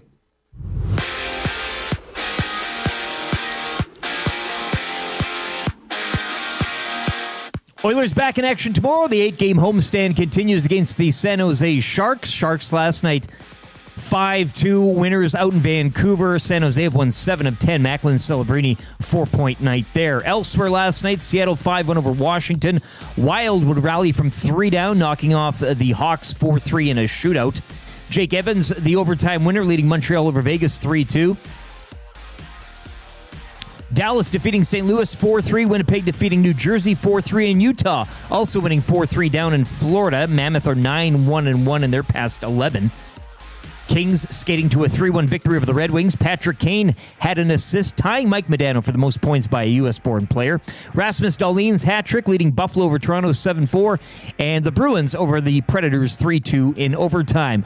Off the ice this morning, the Red Wings have signed Ben Sherratt to a 3-year extension with an AAV of $3.875 million. 3 games around the NHL tonight.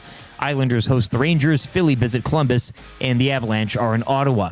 The Edmonton Oil Kings hit the road for 4 beginning tonight in Calgary against the Hitmen. Puck drop 7 o'clock. Over to the NBA, where the Raptors host the Knicks tonight in one of 9 games. Last night, it was the Clippers over Utah, 111-99, make it 25 straight games where Kawhi Leonard has recorded at least 20 points. He had 21 in the victory.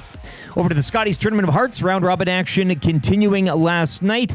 Was the Battle of Alberta as Sturmay's rink defeated Skurlik's rink 9-5. Sturmay improving to 4-1, while the loss drops Skurlik to 3-2 in Pool B. Both Alberta rinks in action later today at noon. Skurlik will take on Peterson's Manitoba rink, and Sturmay will be up against Newfoundland Labrador. Hour 3 of the Nielson Show continues next here on Edmonton Sports Talk.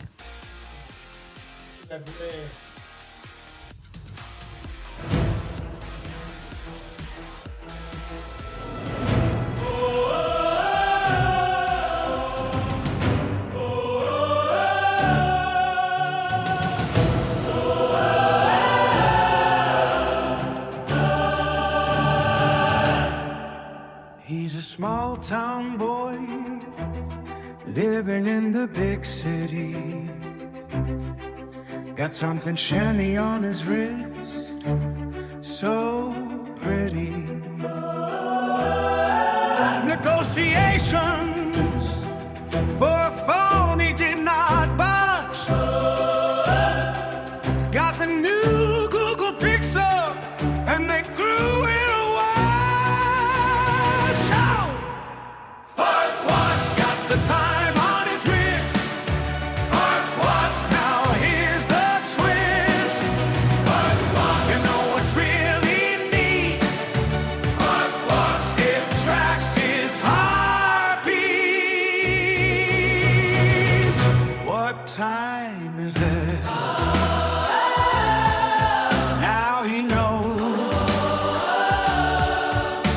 watch the weather. It's looking like snow. Does it have an alarm? Wake up after he slept. Have you walked today? How many steps? First watch. Got the time on his wrist. First watch. Now here's the twist. First watch. You know what's really neat. First watch. It tracks his heartbeat.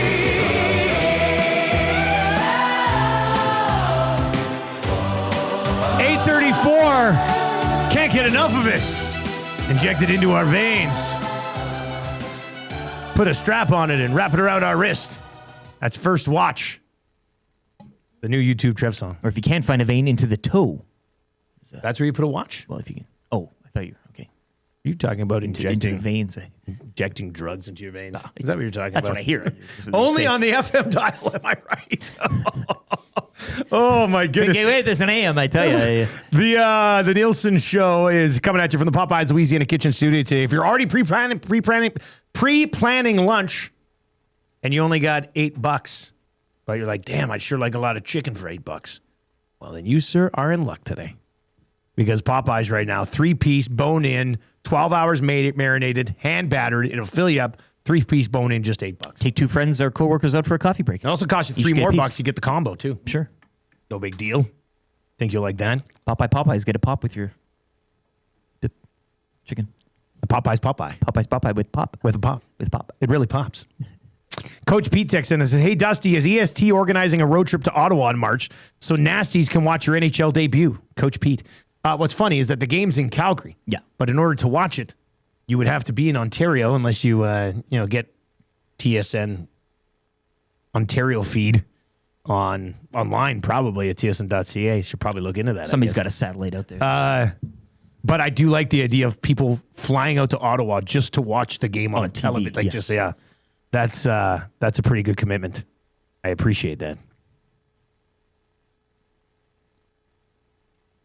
Han Shortkoff is in on the Roslovic thing.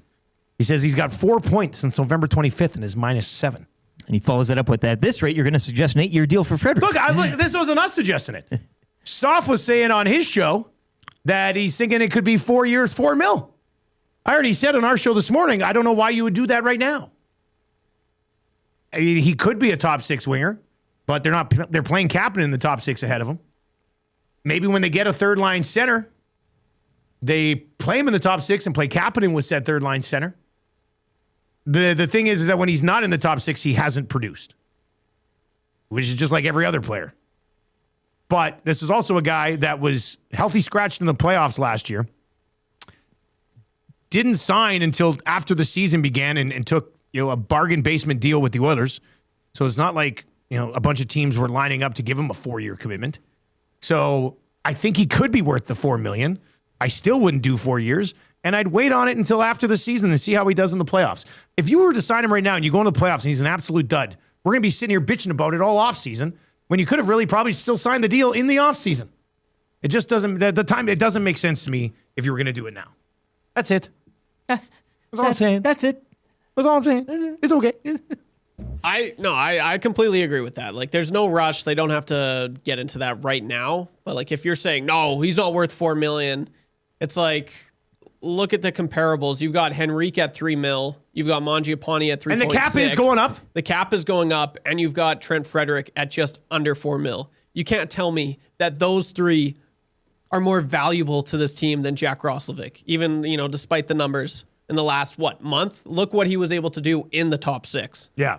So I mean, he's producing kind of like them in the bottom 6. Yeah. But he played in the top 6 and did well in the top player. 6. Like, but then why aren't they still playing him in the top 6? That's the question. Like, that's where I'm just like, and that's why I had my theory. Like, at this Your rate, theory is they're just slow playing him so they can get him signed. At that rate, he was putting up, because I was on the Hangout well over a month ago, I think, when we were kind of discussing it. He was on pace to be under just under 60 points. He was clicking at that rate, and then he got injured, and it's like, now there's all this. But I would just say he could possibly be worth the $4 million. Well, he's probably worth the $4 million. Okay, let's just say that. He's worth the $4 million. But Why rush. would you do it without seeing him in the playoffs? If you're going to do term, if you're going to give him $4 million, give him $4 million for next year. Yeah. Okay. And then if he's a dud in the playoffs, you're like, okay, whatever. He'll be good in the regular season. We milk it for another year. But if you give him 4 years and he's a dud in the playoffs, you're sitting there going, oh, this is just some of the money that Connor left on the table. And now it's a guy who doesn't perform in the playoffs. Like there's to me, you could possibly be putting yourself in a tough spot when it's not necessary. There's no reason to. I agree. So we'll see what ends up happening there. It's probably going to come out at 4x8. Rob from LA says if it doesn't make sense, that is why it will happen. Who knows? We'll see. All right, let's get into it. It's Lieutenant Eric's weekly rankings of power here on a Wednesday morning. We are about 60 likes away from changing 400. So that would be great. Keep hammering the thumbs up for us and sub to the channel if you haven't already. We'd love to have you as a sub as we make our push up towards 14,000. We are almost at 13.9K right now. What are you ranking today, buddy? Well, we're ranking the top 10 things for YouTube Trev to climb. Oh, this is, because the climbing has been a hot topic here. Yeah. Right? I'm listening. Only 10. You can always play along. Remember, he's an avid climber, but he couldn't climb our building. Keep that in mind when you put together the... No one could climb our building. Yes. Doesn't think. No. Unold could climb the building.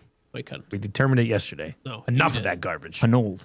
You're going to be suspended for 2 days. He can't jump from one side to the other. That's It's not one side to the other. He has to reach. It's fine. That's an 8-foot gap. He's not jumping an 8-foot he's gap. Not Mario. All right. Well, after the show, we'll go get a measuring tape and we'll go down and figure it out. It's over 8 feet. Oh, you're nuts. All right. Let's do it, Rick. Number 10. Number 10, the EST corporate ladder. One day, you first can sit it's in my an office. job. Well, Yeah, but you work your way up. You take my job, and then when you get the full-time NHL, he'll be hosting the morning show. Yeah. And then after that, Matty will be old in the tooth. He'll probably, he goes from the desk and doing the sports to more of the executive role, here at the station. And then before you know it, it's HR Daddy. He's running HR? He's paying himself. Trev, where do you come out on invoicing companies every month and keeping track of finances? No. Yeah. I can't do good. Not right now, but one day maybe. I'd probably say never. Do you know the money he makes? Yeah. Who, HR Daddy? Yeah. He works full-time hours and gets a part-time salary. 7-figure salary. God bless you. I'm pretty sure HR Daddy puts in more hours for me than he does at his actual job, which I love the commitment. Yeah, and I'm always like, if we're making money, you can have a little. He's here for the benefits. If we're not, you're out of here. All right, number 9. The Billboard Top 50 charts with the AI songs. Oh, I mean, for sure. They call it climbing the charts, right? Yeah. Yeah. I mean, we are We're we're like 5 or 6 songs away from having a AI top 10 for YouTube Trev. Yeah. Weekly. We could do that. I still remember when Tide thought it was a guy named Bill Board. No, he didn't. He read it like that. It was kind of like it's the Billboard top 50. According to Bill Board, this song, he was talking about an artist or something. I almost drove off the road. I love that guy. All right, number 8. The Stantec Tower. Definitely. As in Edmonton, it is our Taipei 101 that would be or whatever. That's the one. We would stream it. Yeah, with one horrible camera from way down on the bottom. Sure. We'd be like, oh, Trev's up there somewhere. A little dot up there. Yeah, put another camera on at Tommy's place. I've got my GoPro. To shoot across, and then we would another have the camera up higher at Iwanix place. And you have your GoPro, and we stream it live. That'd be fun. Local radio announcer perishes after falling from 8 feet in the air attempting to climb the Stantec Tower. HR Daddy gets a raise. Number 7. The Talus balls. You got to have the Talus balls in every sort of ranking, right? I mean, everybody. People climb those. People climb it all, so that's where you start, Trev. Yeah, maybe it should be lower on the list. Not lower climb than the Talus balls. Corporate ladder, but. Talus balls. You know the balls we're talking about. No. Oh, Trev. I'm going to have to look this up. It's right on the white mud. You know on the white mud? Like those silver Yeah, balls? the Talus balls. That's what they're called. Talus balls. I never knew what that was. Yeah. I didn't. You can climb those. That's what that is. Okay. But don't spray paint them. Absolutely, I could. And don't get stuck inside. Sometimes people get stuck You inside. can weasel your way in. Yeah, and then you can't get out. Idiots. All right, number 6. Renee. Climb Renee. Hi, Trev. I have nipples. Hey. Can you climb me? That'd be a hell of a venture. That would be good. Plant the flag. I do like a bit in the summer. Renee and Trev Summer Adventures. Yeah. That would be pretty good with our new audio production. You could have a suite. theme song Start to putting it. that Yeah. stuff together. I think that would be good. All right, Renee's number 6. Number 5. The pirate ship at West Edmonton Mall, and you could sit in the crow's nest or whatever. And when you get to the top, you have to yell out like and sloth. it's at the mall. I mean, you could do it Hey, charity, you know. you guys! Yeah. Dress up as a pirate. That's still one of my goals for EST. Full day. I mean, if anybody knows the marketing person at West Edmonton Mall, tell them what's up. Because I'd like to do. Tell them what's up. I'd like to do the entire day from 6 in the morning till 6 at night on the pirate ship. And maybe if they'll allow us, we have a sleepover before the show. And we wake up and we're in pirate pajamas and everything. That would be fun. And we can get cinnamon buns and things like that. There's a Netflix show apparently of people that they made an apartment in a mall and lived in there. Really? For a set amount of time. What's it called? Sneaky Boys? Secret Mall Apartment. That's a pretty lame name. A group of artists who built a hidden apartment inside a Rhode Island mall. They're artists? Well, because it's like the people that hide in IKEA. Like they're it's an art. It's an art form. Well, it's kind of a those video YouTubers and stuff. But that's what we could do. Look at this. Marco text in. He says, "I drove past the Talus balls right as you guys said it. Kind of Insane. creeped me out. Wow, that is nuts. What are the odds? All right, number 4. This is a great list, by the way, Rick. Number 4, the top 10 things for YouTube Trev to climb a stripping pole after being voted EST's sexiest employee. Yeah, have you ever... I don't know if the boys know this, but that's what we're going to do. Whoever gets voted sexiest employee has to do a full strip tease on the pole. You can already do the splits. So we know how you're going to stick the landing. So you climb up, do the swing down, and then... Well on my way. That's not bad. 2.5 weeks away from Trev doing the splits on the desk. Yeah. Charged by the hour. Which is also going to be an epic AI song. Splits. Number 3. Number 3, climbing up to the broadcast booth and knocking off Noodles to do color with Dusty on March 5th. I wonder what the setup is. So, because like here, because you're really high up, Jack calls the game from like at the top of the lower bowl. In Calgary, I mean, if you've been in that Calgary press box before, and I have, it's way up there. Oh yeah. I don't know if they call it from up there or if they're set up somewhere down lower too. No, Probably it's from up there. It's up there. Yeah. To my knowledge, I'm pretty sure. I have to email TSN and be like, actually, I'm out. I'm afraid of heights. I don't know if I'll be able to call the game from up there. I'm afraid I'll fall off. Need some binoculars. No, I'll be able to figure it out. I'm going to be watching a lot of Ottawa Senators and Calgary Flames games for the next month. Yeah. Yeah. Was that number 3? That was number 3. All right, let's do number 2 then. ESTHQ. I think you can do it, Trev. I think you're giving up on your dream to climb our building too easily. If you let me. Free solo. If you let me, I'll give it a go. Like a serious go. I have to do some scouting, though. Like some serious scouting. Because I'm not doing it off the front. Well, that might be my best shot. What if I said you could start with a chair for a boost? No. That would do nothing. All right, number 1. The number 1 of the top 10 things for YouTube Trev to climb the rungs of society. Just the society in general. It means like become a good human. You're a and stuff. single guy. Yeah. You live with Igor in the basement suite. So you'll eventually find a lover. You'll eventually have a domicile of your own where you don't need to deal with the landlord. You'll have your own, like, you're life. still young. Life. You will climb the rungs. I mean, it's the most likely, and that's why it's number 1. Thank you. You eventually will climb that. You will make that ascent. You will make that climb. It's the climb. We're very proud of you, Trev. Yeah. We think you can do a lot of things. Thank you. Yeah. I'm climbing in life. And that comes down, though. If you can't pull off the splits on February 13th, we take everything back we just said. Oh. So you better be ready for it. I'm practicing. I'm trying. Is it going to become one of the most memorable moments in Edmonton media history? Probably. Yeah, it'd be big. Yeah. I think it's going to be pretty important that day. All right, 780-218. Great list, Rick. Great list. As always. What can you say about LT, the best in the biz? This is my muse. Can't do it outside of that 8 o'clock time. I don't know. It's fun. It's a fun little thing. It's like having a toy. Like when you want to play with a toy, you're like, oh, I'm going to pull the string.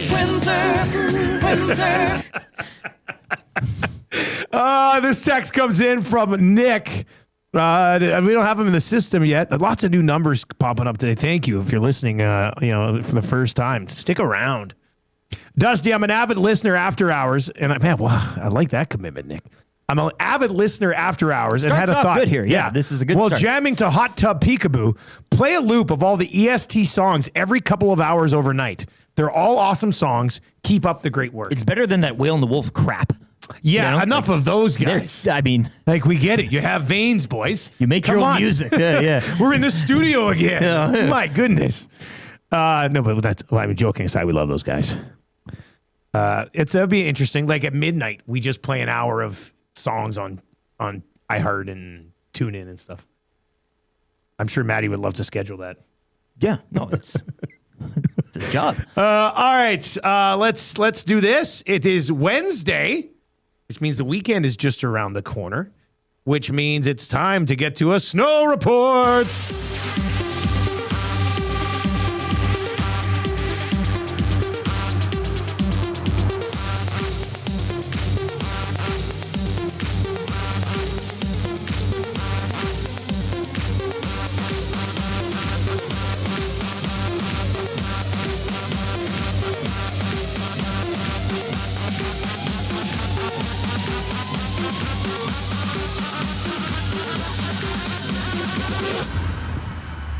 Marmot Basin snow report for today, January 28th. The sunny days continue, a high around -5. Perfect. Forecast of that for the next few days, getting closer to 0 for the weekend. Because of all of the early season snow conditions remain incredible out at the mountain. Soft snow still in many places, and groomers are skiing very nicely. They're gearing up for the final weekend of Jasper in January. Live music, food, beverage deals, and lots more happening up on the mountain. After your day on the slopes, the Jasper January Street Party is happening, which shuts down Main Street on Jasper for all the kids, food, music, games, and so much more happening. And remember, kids ski free Monday to Friday. Kids get free rentals Monday to Friday. Got to get them up there. Up to Marmot.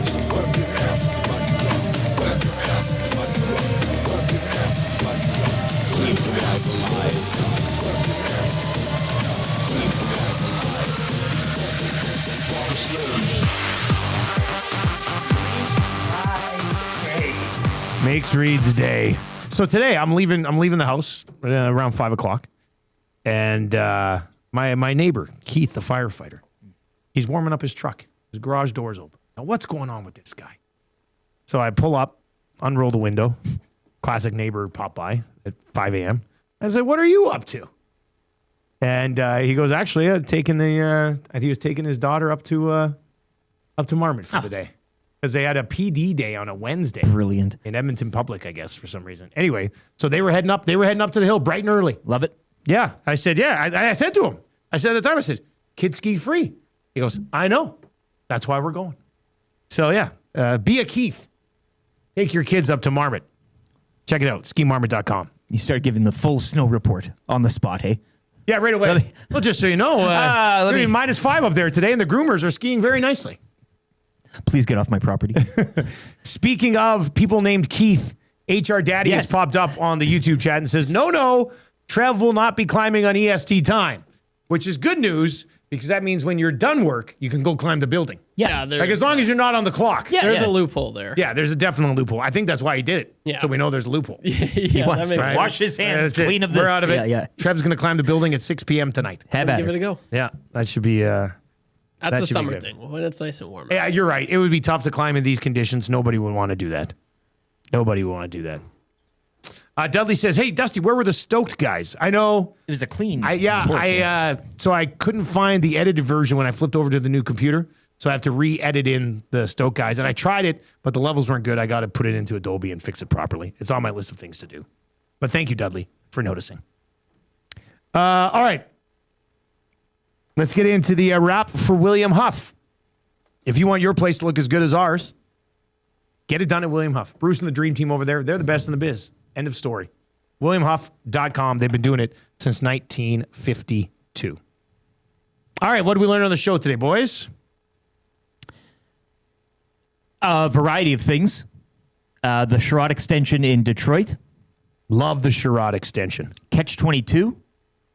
Yeah, well, what did we learn about that? Joseph Heller's 1961 novel describing a paradoxical military regulation where a pilot wanting to avoid dangerous combat missions is deemed sane, thus needing to fly because only a sane person will want to avoid them, but asking to be grounded proves sanity, making them ineligible. Also, why was it called Catch-22? Maybe he just likes the number. Maybe his The flight Browns number have is found their new head coach. Can I guess? Yes. I don't want to guess. Former Ravens OC Todd Monken. So no Schwartz. This is the most Brown thing ever. Yeah, it's all right. Here we Well, go. there we go. We got that going for us, I guess. Maddie will share his thoughts on the Hangout coming up. That'll be coming up next on the Hangout. Yes. We learned that Jamie McClennon will be my color analyst for my first ever NHL game that I'm going to call March 5th down in Calgary at the Dome. Sens home broadcast, so it's not like I have to, be like pro Calgary Flames. No, but real Sens homer. Real a super Sens homer. Yeah. Like I'm going to be the son of Jack Edwards, but as Ottawa Senators broadcaster. Yeah. But it'll be fun because Noodles will be with me, and I've always wanted to call a game with Noodles, so that's going to be pretty good. And he seemed kind of excited about it. At least he played it. I think up so. well. Yeah, Played it up well. Yeah. I did like the fact well. that he said he'd be next to me too, and not down on the ice. Yeah, that's so that'll be good as well. We also learned that we've got another banger. This is a smash hit right here. It's the song about Trev getting a watch for the first time and how much he loves it. It's your sound of the day.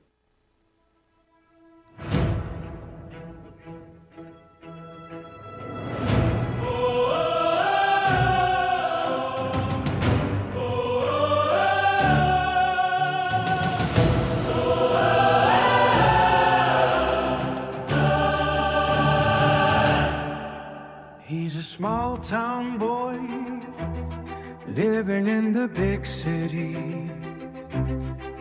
Got something shiny on his wrist, so pretty. Negotiations for a phone he did not budge. Got the new Google Pixel and they threw it away. First watch, got the time on his wrist. First watch, now here's the twist. First watch, you know what's really neat. First watch, it tracks his heartbeat. What time is it? Now he knows. What's the weather? It's looking like snow. Does he have an alarm? Wake up after he slept. Have you walked today? How many steps? First watch, Got the time on his wrist. first watch, Now here's the twist. first watch, You know what's really neat? first watch. It tracks his heartbeat.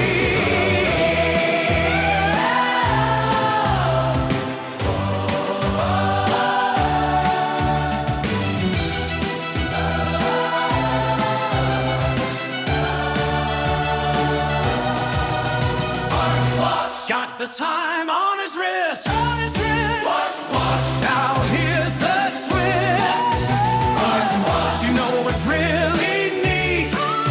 first watch. It tracks his heartbeat. Coming soon, the YTT Chronicles to the Jube or the Windspear, featuring First Watch.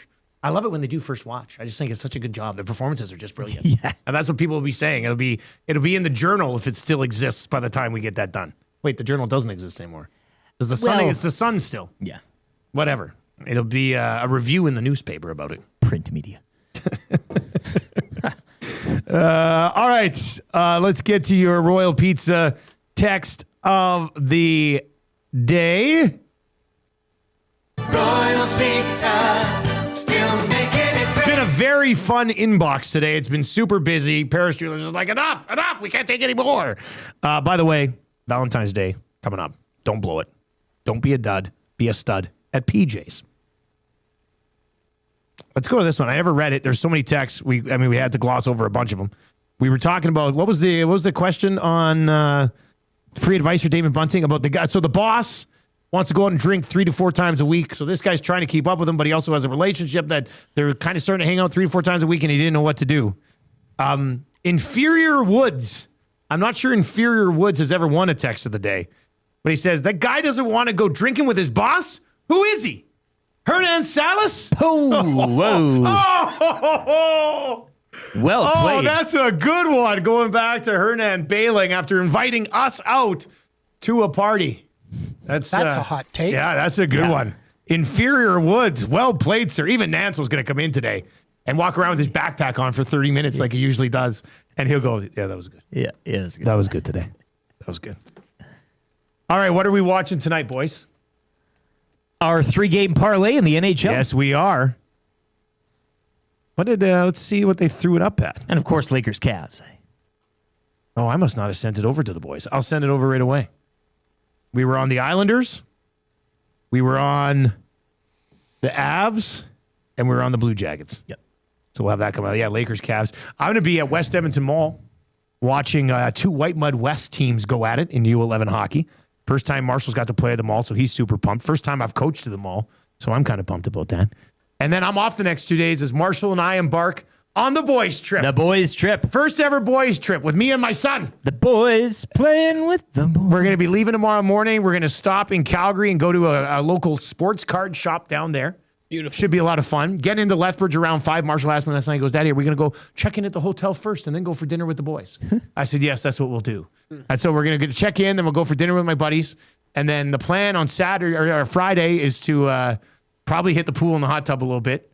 And then I think my buddy's arranging, we're going to go to the Lethbridge Hurricanes morning skate, try to get Marsh a tour of the dressing room. Nice. Then there's a sports card store in Lethbridge now. So we're going to hit that as well.